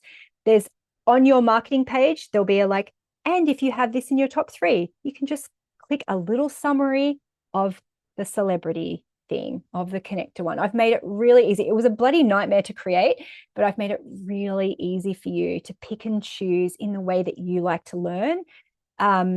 You can never have to watch the videos. If you hate watching videos, which I hate watching videos, I love skimming a transcript. So what I've done is, instead of having to download the transcript, which you can if you want to, all the information is on the page. So you can skim the information. There's bullet points there. It's all the stuff that's in the video. Okay, so you can literally learn how you want to learn. Some people never open the course. I know this is crazy for some archetypes to understand, but they just absorb it by being in the group or just getting the gist of things. Some people only come to the calls and that's how they learn. So it's really up to you how you digest the information. But again, this is the thing, permission to do business your way. Permission for you to like, yes, have a bit of a framework, but to realize like there are easier ways to market, especially when you like give yourself permission to do it in a way that really works for you. Oh, Tash, look at your beautiful face on here. Um, Better clients, better energy. And just so Tash is a romantic connector nurturer. And all of those archetypes, if they're in their harmful side, can be like giving people everything for free, wanting to help all the codependent people of the world. Tash has been able, not just from my help, but obviously I hope I've had a little influence, to really embrace her strengths, do things in a really easy, simple way, being able to care for people by having clear offers. Look at her beautiful face on there. And to be able to shift things. So some people like Lennis here, who is an accumulator, some people will shift a lot of things in their business from doing this. You don't have to.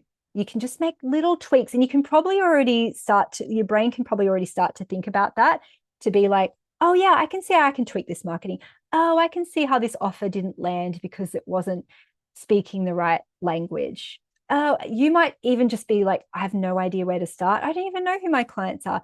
And that's okay too. There's kind of like a bit of a choose your own adventure to how far you want to go in this. And, you know, sometimes people get it the second round because we do this every year, but you have access to the course the whole year anyway. And being able to speak people's language is really smart. So rulers, you can see, oh yeah, this is going to be so good for my marketing. But romantics, you can see how this makes things so easy. You don't have to waste your time trying to speak to everyone because you can speak the language that they will understand and hear. I just want to be friends with everyone. Is that celebrities? Chris, it can be connector for sure, because you just want to be friends with everyone. It can be a celebrity trait for sure too. And that's okay. You can still be friends with everyone. You can still have a business that markets to a lot of people, but to be able to flex and shift and change is really powerful too. On one sales page, by the way, you can tick things off for every single archetype if you want to. And then it doesn't feel chaotic, but there's enough for everybody. And I kind of do that a little bit in my business. I make sure that, you know, I do have the testimonials for people who want to read that. I do have the information for the accumulators. I do have a money back guarantee for the accumulators. Okay, so you might be thinking, I'm too busy. I've done courses before. Again, what I said before is even if you are doing other courses, this will give you such a beautiful lens. So then you can take and leave what works for you from other courses too, and working with other mentors, because you might see, oh my God, that mentor I've been working with for so long, she is an alchemist, and that's why she teaches that strategy. So you can pick and choose then what will work for you. And I think that is a lifelong skill that you'll have forever. And, you know, even though we do have that lifetime access, so you can keep on joining further rounds, you literally will never be able to unthink this. You'll never be able to unsee it. When you're in, the next time you're at the shopping mall, you'll start to see it. When you start to watch ads on television, you'll go, oh my God, that is that ad. And, you know, we share a lot of that stuff in the group too. So looking at Halloween campaigns, right? How they show up in the different archetypes. So funny, so interesting.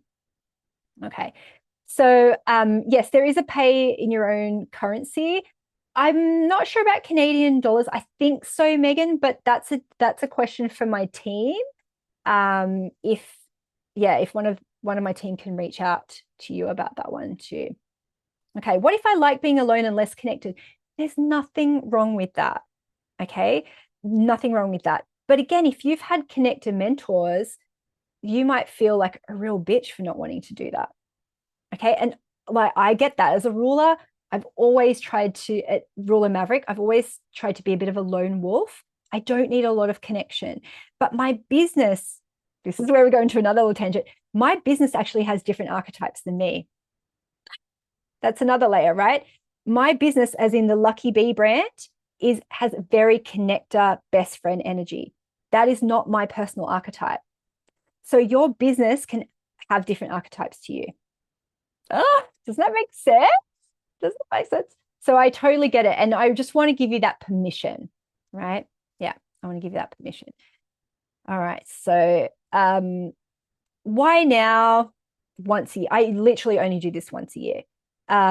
Community is open now. So you've got all the returning people, all the new people, and you'll start to see the live call schedule as well. I think we start not next week, the week after for the live calls, because I'm in a mastermind next week, which will be really fun. And you'll see all the call schedules. Don't stress if you can't come to all of the calls. It's totally fine. They all get recorded, but also you don't even have to watch the recording. As I said, you can literally just, if you prefer just to go, when some people are like, no, just give me the transcript. You can do that. It's totally fine.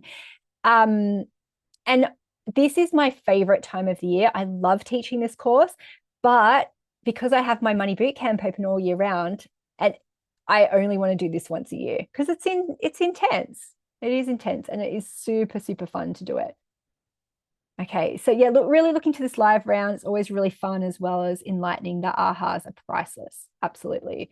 I love looking at all the different industries and how this can relate. Yeah.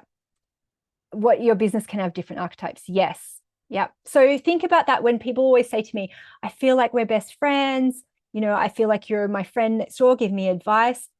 It is me, but I can't sustain that. I couldn't literally, go to a lot of live events. It doesn't work for me personally as my archetype, but my business has different archetypes than me for sure. Yeah, just joined. So exciting. Oh, I don't have your name on there. It just has a little dash. Okay, well, I would love to see more of you in this course. I'm just going to stick around and answer a few more questions. So there's still time to join if you want to be in the draw for the coaching. But we do have a fast action bonus. So this ends Friday midnight Eastern time. I think there's a countdown timer on the page. I hope there is. And this is my SMA launch playbook. So it's the big launch debrief with all the emails and scripts and assets and ads and all the things and how we used SMA. So you'll see all the different ads and all the different ways that we use SMA in our own launch.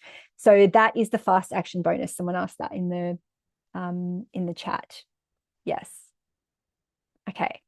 So there's still, don't worry if you don't win on today's call, that you still get the fast action bonus. And obviously we'd love to see everyone in there. So I'm just going to stick around and answer questions. If you're not on the call, but your name gets drawn, don't worry. We do not redraw. We'll just email you about it. So that's totally fine. And if you need to go, that's totally fine as well. I really have had so much fun on this call. If you already have SMA, the courses are, yes. So the course is still the same. You'll just get the new live call schedule. Yeah. Yes. Okay, perfect. All right. So how do we enter the one-to-one coaching draw? So it is for people who join the course on the call.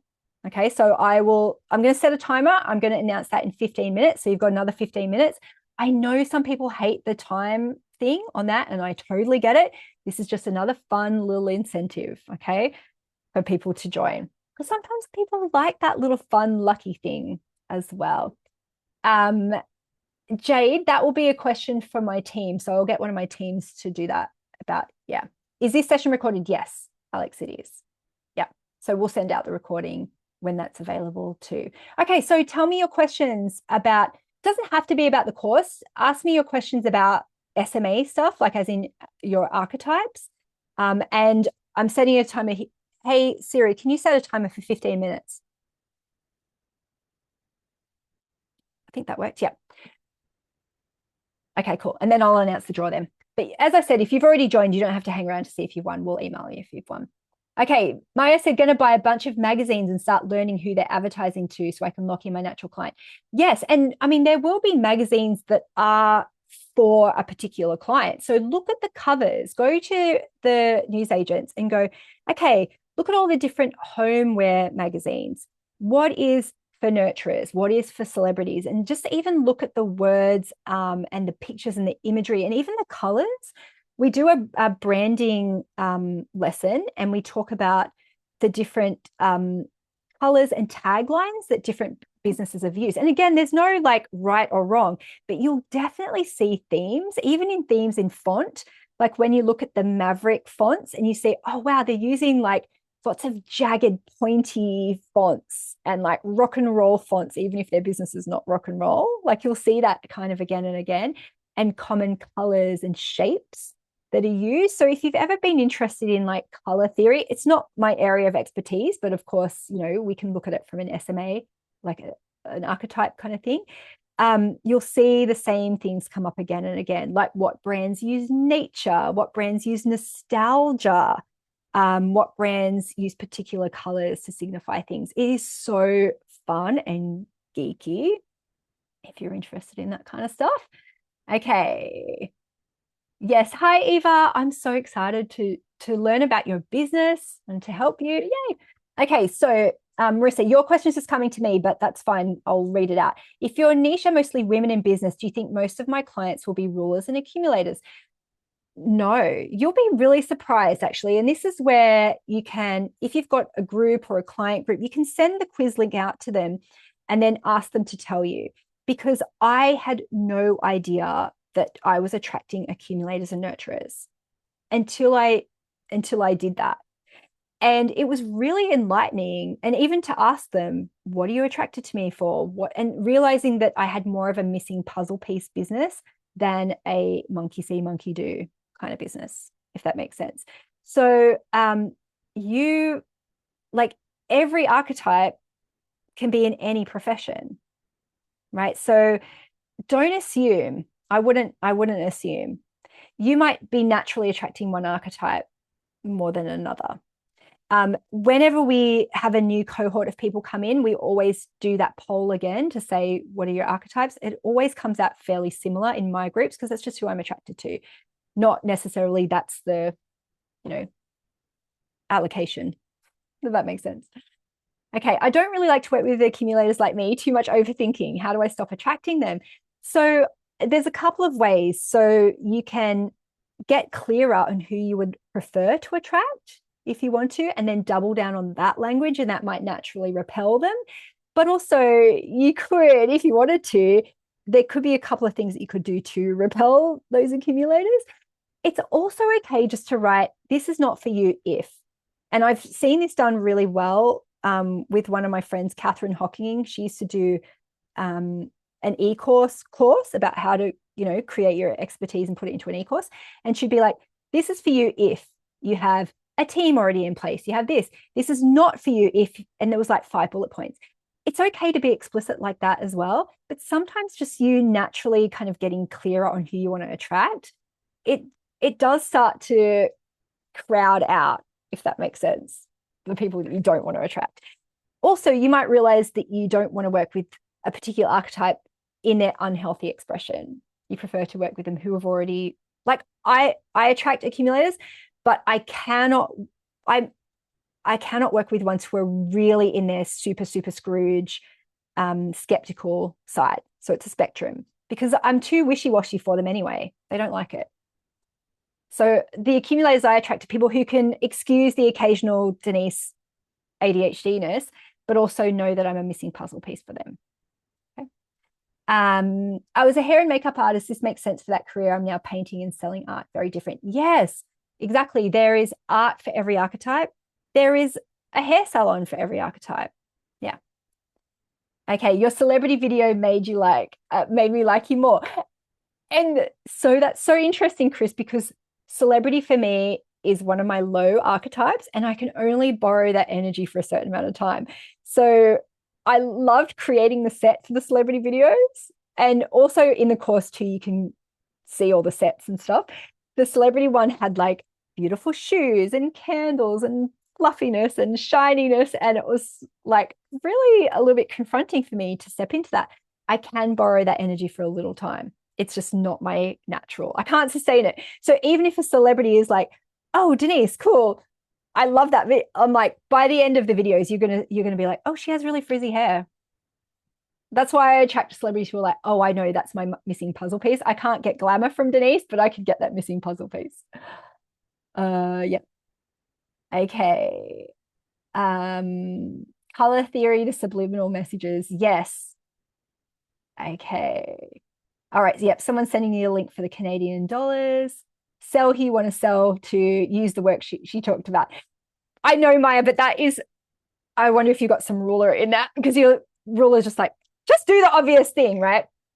Sometimes it's like some of the archetypes really overthink, turning some people off. Okay, question. This is a great question, Steffi. Will my archetypes change through life or always remain the same, even if my money situation changes? Yes and no, but that is a perfect question, actually. Sometimes people will do the quiz multiple times, hoping to get a different result.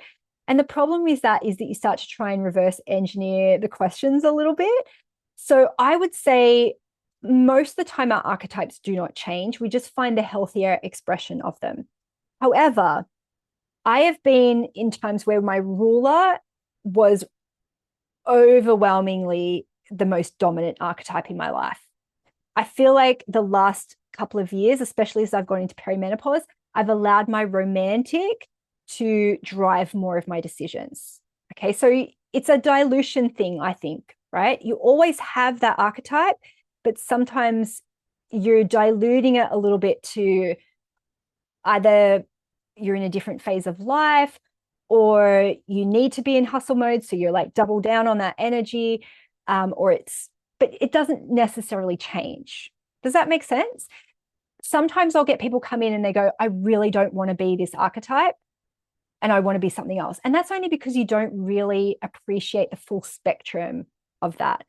Every archetype has a path to wealth. Every archetype has a healthy expression, and it's finding that empowering one for you. Okay. And I kind of help you see that where that spectrum lies. Does that make sense? So most of the time I don't feel like they change, but they do. I don't know. My ruler isn't ruling everything as much. Can you post in your group different ideas and ask, does this attract you? Yes, absolutely. And we really encourage, rather than links, we encourage screenshots and things like that. Sometimes though, you have to be prepared to get feedback, because there'll be some people who will be like, I'm a maverick, that really turns me off. Or I'm a ruler, yes. Or, you'll start to realize, oh yeah, okay, cool, I am unclear, or it is wishy-washy, or, oh, that doesn't appeal to those particular archetypes. So yes, you can get feedback on that for sure. Okay, I've signed up for SMA Not Live previously. Just have a check, Deb, because there have been people who have bought just the e-course version, and you might just need to upgrade to the live. So it's best to reach out to my team so they can check your situation in your account and see which one it is. You might just have to do the little upgrade on that. Clarity in your field clears the shared energy field. Eva, that is so profound, and it is so, so bloody true, is that sometimes when you get clear on things, it really does naturally attract some of those people. The people who get a bit skeptical about that, i.e. accumulators, I totally get. Then you can really think through the logic of it and go, okay, if I understand that other people do not have buying decisions like me, even though it feels really like counterintuitive, or I do not understand that at all, okay, I can get the cheat sheet, I can put these things into place, and I can see and test if there's a better result from that. Some of the accumulators as well realize, say you're a corporate person that you pitch to different corporates, different businesses will have archetypes, but the decision maker might be someone who has a particular archetype. And then so you could have, say, pitch decks that are 80% done, and then you go, okay, I'm going to use my alchemisty pitch deck for this one.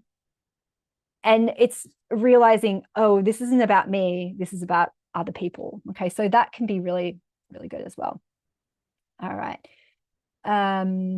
Yeah, Steffi said, I did the quiz a year ago and now the results seem to be more like myself. Yeah. And there will be people sometimes who, like, I've had people who have done the quiz in, like, I don't know, in a different frame of mind. They really didn't truly answer it the way they wanted. I never suggest people take it multiple times necessarily, but it is good to see and just have those ahas and see how you shift. Okay, are there any books or resources we can read to get a better understanding and knowledge? Well, Amy, like, if you have done the quiz, there's the 3 workshops. So you can see, like, who am I? How does this work in my business? And I can't remember what the third one is. my team will be able to tell you.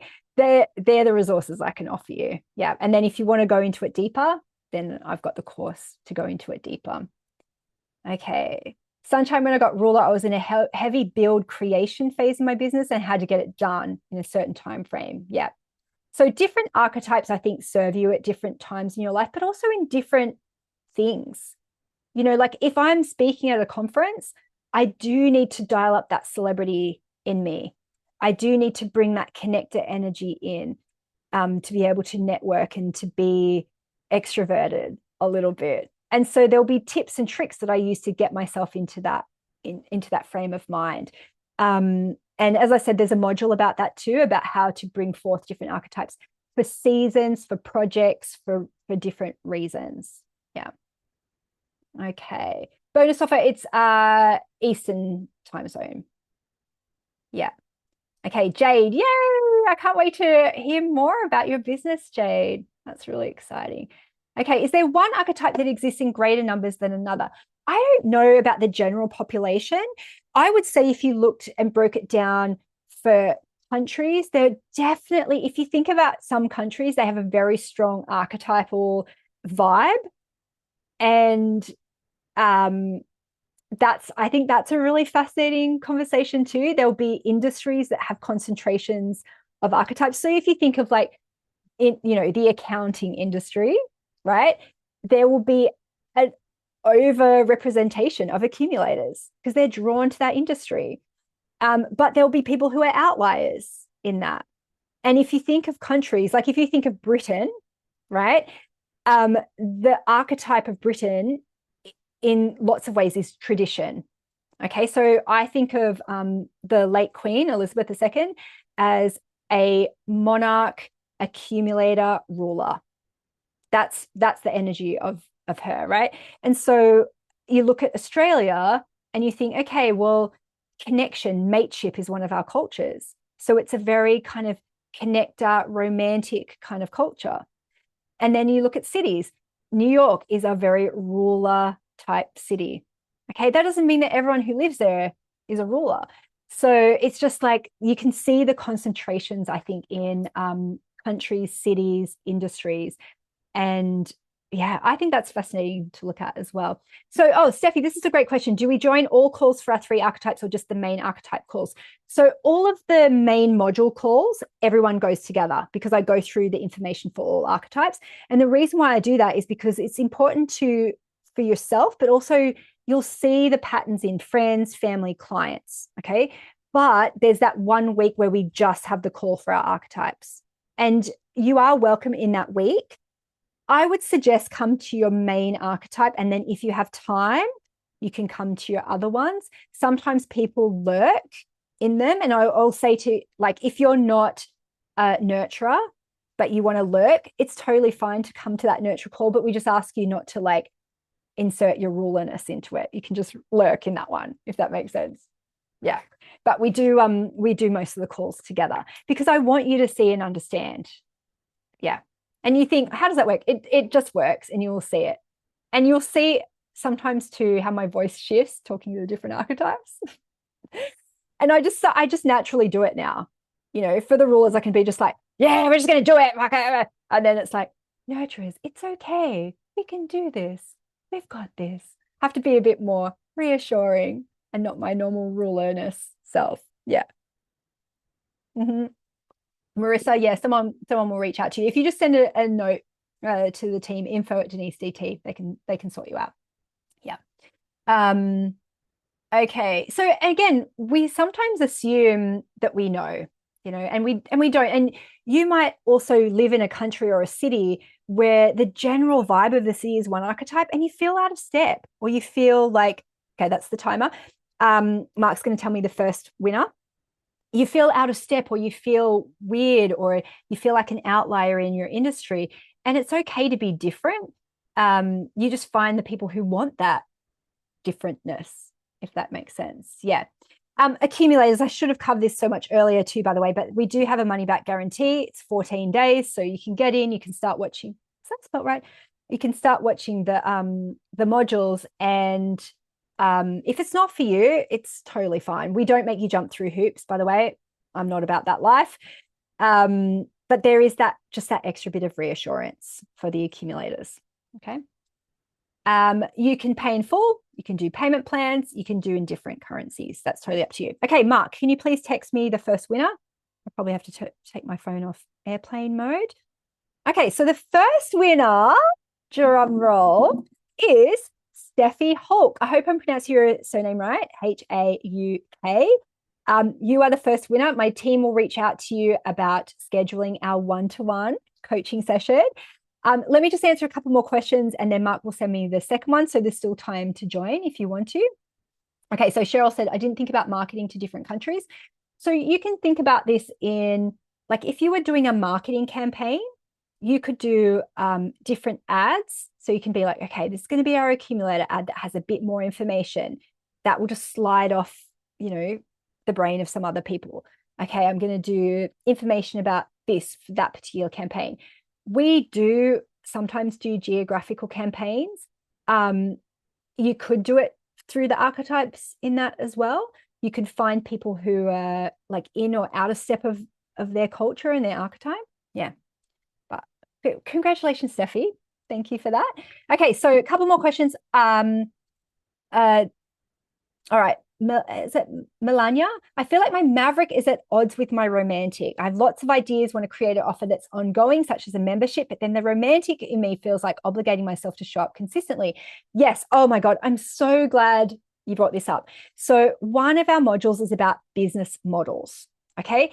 There is infinite ways to run a business, but there are absolutely some business models that work better for some archetypes than others. There just is. And I'll kind of outlay them and say, here are the main business models. Here's what works for different archetypes. You can pick and choose. There are no rules, right?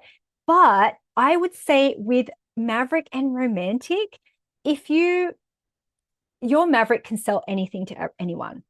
Okay, so your Maverick will be very magnetic. And I've seen this again and again, that Mavericks will be like, I've got this amazing idea. And people go, yeah. And you go, I'm going to run a mastermind for a year.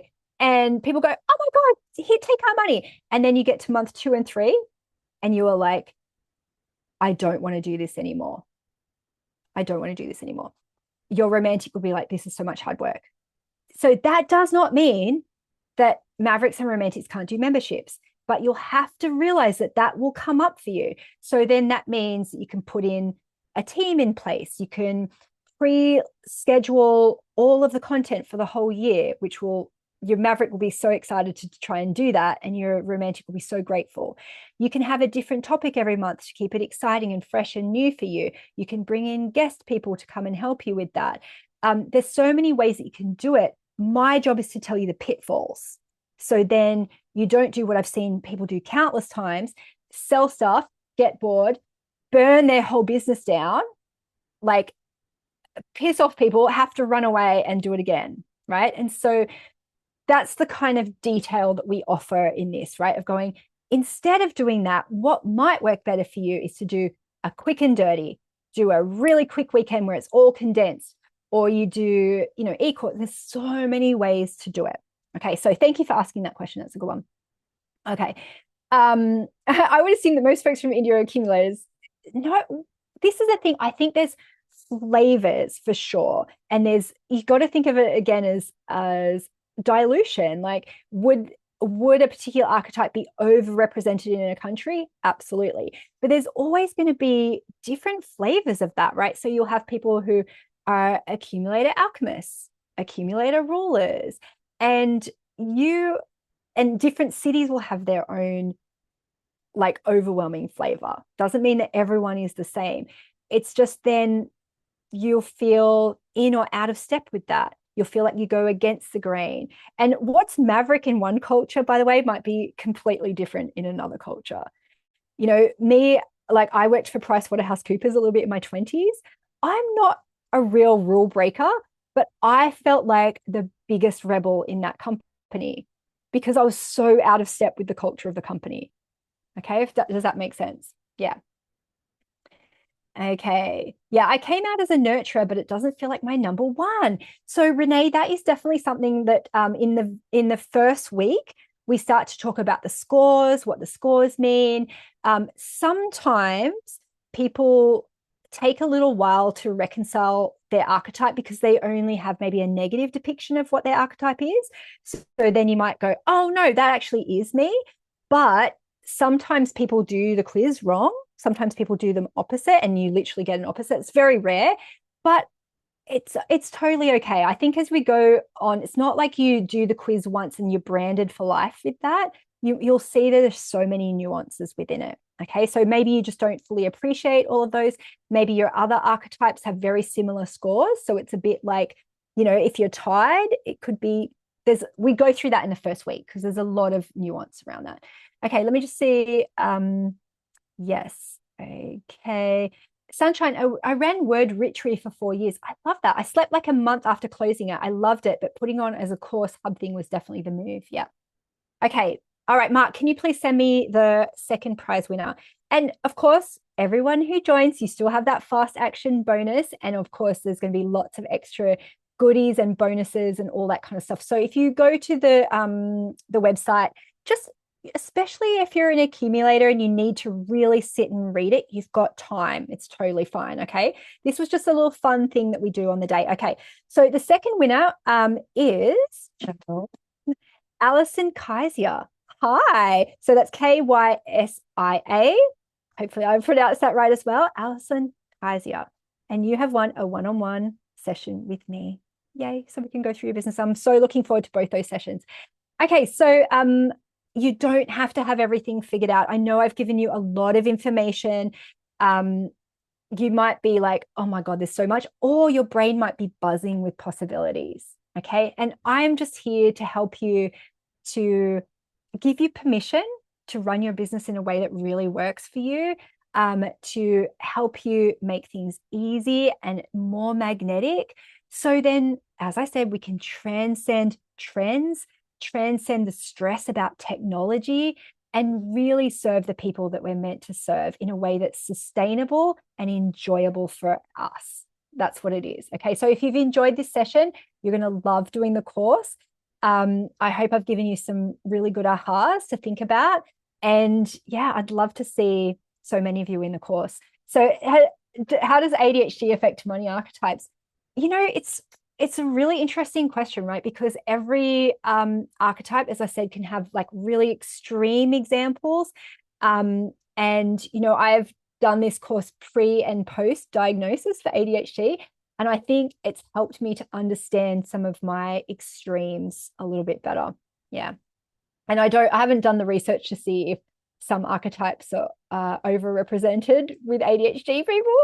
I have my thoughts about it, but so yes, come and join us. If you have any problems, don't worry. It's not, a sign that you're not meant to come and join us. Just send my team a message, SMA for Sacred Money Archetypes at denisedt.com. They'll sort you out. There's no stupid questions.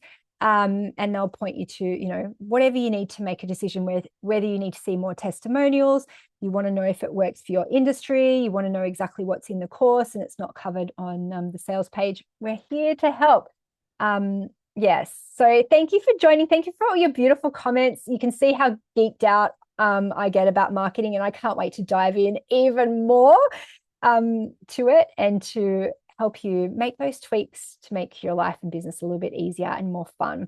So thanks, Nelly. Thanks, Jade. Thank you for the webinar. I loved it. Thank you. If you still have a burning question, I'm happy to hang around for a little bit longer. I'm going to the ballet shop in 45 minutes, so I can stay for another 5 minutes. Let me just see. I've already done all these ones. No, sorry, I didn't follow all Mark's slides. If you need to go, thank you so much for joining. I really appreciate the time we've spent together. But if you do have some burning questions, feel free to hang around a couple of minutes. But if none come through, I'll sign off in a minute or two. Okay, thank you. I'll see you on the course. Thanks, Imelda. Thanks, Crystal. Oh, that's really beautiful. Thank you, Ursula. I appreciate that. Yes. I'm really glad that it's helped. Thank you. Thanks, Nelly. Okay. Honestly, any question, I'm so geeky about this. If you've got a question that's really niche about the archetypes, Or if you're curious. Hmm. Thank you. Thanks, Renee. Thanks, Paulina. Thank you. Yes, I'm Steffi. I'm really looking forward to it as well. And I can't wait to find out more about your business in our one-to-one. So congrats on that. Really funny story on last year's webinar. I was like, who's going to win? And someone put in the comments, me, I'm the winner. And Mark was like, oh my God, that was the name I had pulled out. And he was just like, what? Like, what's happened? So yeah, that's always really fun. But yeah, we'll have lots of surprises, lots of cool bonuses. And one other funny story for those of you who are still around. When I was creating the course, obviously there was so much work involved because we basically did 8 launches in one. And I'd kind of offhand on a call said, oh yeah, we're going to do like one about like introverts, if you're an introvert. And then I completely forgot about it. And then my team were like, oh, someone's emailed and said like, where's the introvert course? And I was like, and so I had to create on the fly a whole like a session for every archetype about if you're an introvert. I was like, well, how did I do this?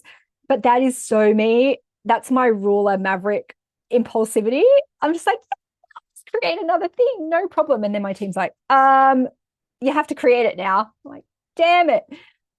Can you speak to PLF and SMA? So for those of you who don't know, PLF is product launch formula. So I think it is really cool when you can have that lens of the archetypes on any course or a formula. And sometimes people hate courses like PLF because they go, you can't do a cookie cutter formula. And I always think of it as like when you build a house, you have to have a frame for the house. Like it's just a law of gravity, right? But you can put anything you want on top of that. And so you can build a maverick type business still following like tried and true marketing principles of like share what you know and make offers. How you do that though is so up to you. And I know with like courses like Jeff Walker's one, Jeff is all about storytelling. He's so much about like what's the problem and need of your client and how can you solve it. And so I think this work just gives you that extra knowledge to really juice up your marketing campaigns. Okay, so I think any course that you're doing, if you're learning how to do something at the moment, maybe you're doing a vocational course, you know, a lot of courses like that, they don't teach you how to market to clients. They don't teach you to niche and to really be clear on who you're serving. And so I think that will give you a really good lens too. And if you're starting out, this is a really great opportunity to be like, oh, okay, this is what I have been really naturally good at my whole life. Oh, okay, this gives me an idea. And then you can kind of start from scratch and tweak as you go. Yeah. Okay, yeah. Katrine said I have PLF and SMA and both help me a lot on different levels. Yeah. And similarly, a lot of people usually have the question of like, if I've done Money Boot Camp, what's different about this? And it's like, well, first of all, Money Boot Camp is not a business course. We're talking about your money blocks and your money experiences. We don't go into marketing at all. That's not the idea of that course. But also, I think it's a real nature nurture thing because there's a lot of experiences that we have money blocks from that are from our family, how we've been brought up, how we've been nurtured, what archetypes our parents are, right? And when we're looking at it from the money archetypes lens, a lot of the time it's like, no, this is who you would be if you were born in any time or place in any type of family. Eventually your natural tendencies would come through. And so that's how they differ kind of philosophically is nature nurture, but also yeah, we don't talk about business and marketing in Money Bootcamp. That's not the idea of the course. Whereas in Money Bootcamp, we're literally talking about here are passive income ideas that you can come up with. Here are book titles that you can use. I didn't even show it. There's a spreadsheet where it's like blog ideas that you can randomize for your archetype if you ever get stuck, right? And then of course you can use AI for that. You can be like, write me an article based on this, but you don't have to come up with it from scratch. And you're feeding AI better inputs that's actually not going to then sound like everyone else and sound generic. Yeah. Okay. Hopefully that's answered everyone's questions. I know I can still see we've got 74 people. You know, I'd love to hear, if you want to do it, what's your archetype? Because I suspect sometimes it's like the people who have intense FOMO are the ones who stay around at the end. So it's like accumulators and connectors, because you're like, she's going to share one extra secret that's like going to be like blow my whole brain. And so it's like the FOMO of the stragglers. Oh, that's so fun to look at that. By the way, in the course, like the free workshop, I mention how it's not like astrology. I was like, oh, in astrology, how you might be a blah, blah, blah. Every single archetype video, I use different examples because I was trying to guess. I was like, okay, celebrities, I think they would be overrepresented in like Leo, and I can't remember what the other ones were. And so I was like, oh yeah. And I would love to hear if anyone heard that and they were like, she got my star sign right. So there's a lot of thinking in everything that we do around the course that, yes, it's for you, but it's also for you to see how this shows up in real life. So even the way I greet people in the videos, so it's like, oh, celebrities, I'm so honored we're here together, because celebrities always want to be treated like that, right? And then it's like, hey, friend, for some of the other archetypes, the wording and the way we've done stuff is very, very deliberate. Yeah, that's very deliberate. Oh my God, that is so beautiful. I stay so you're not alone in the end. Oh my God, that is connector nurturer energy. That is so beautiful. Oh my God, that's so lovely. That's a really, I love that. I don't want Denise to be alone. I want her to and if she needs it, oh, love that. Thank you. Okay, I'm a maverick. I just love how you talk. Yeah. That's so funny. We're gonna have so much fun. Okay, so I really hope to see some of you in the course. It is gonna be fun, and you'll love all the other people, and you'll hopefully love all the information as well. But the idea is to really help you to be more of who you are, because you are ready. It is your time, and you're ready for the next step. Okay, well, I'm gonna head off now. I'm gonna go buy a new tutu today at Block. So if you have any questions at all, send a note to my team. We're here to help, and we'd love to see you in the course. Okay, no, thank you. Have a great day. I'll see you in SMA. Bye. I literally will hang up, I promise. But I'm always like romper room. Bye, Dad. Yes, you are. Bye. Have a great day, everybody, or a great sleep. Bye.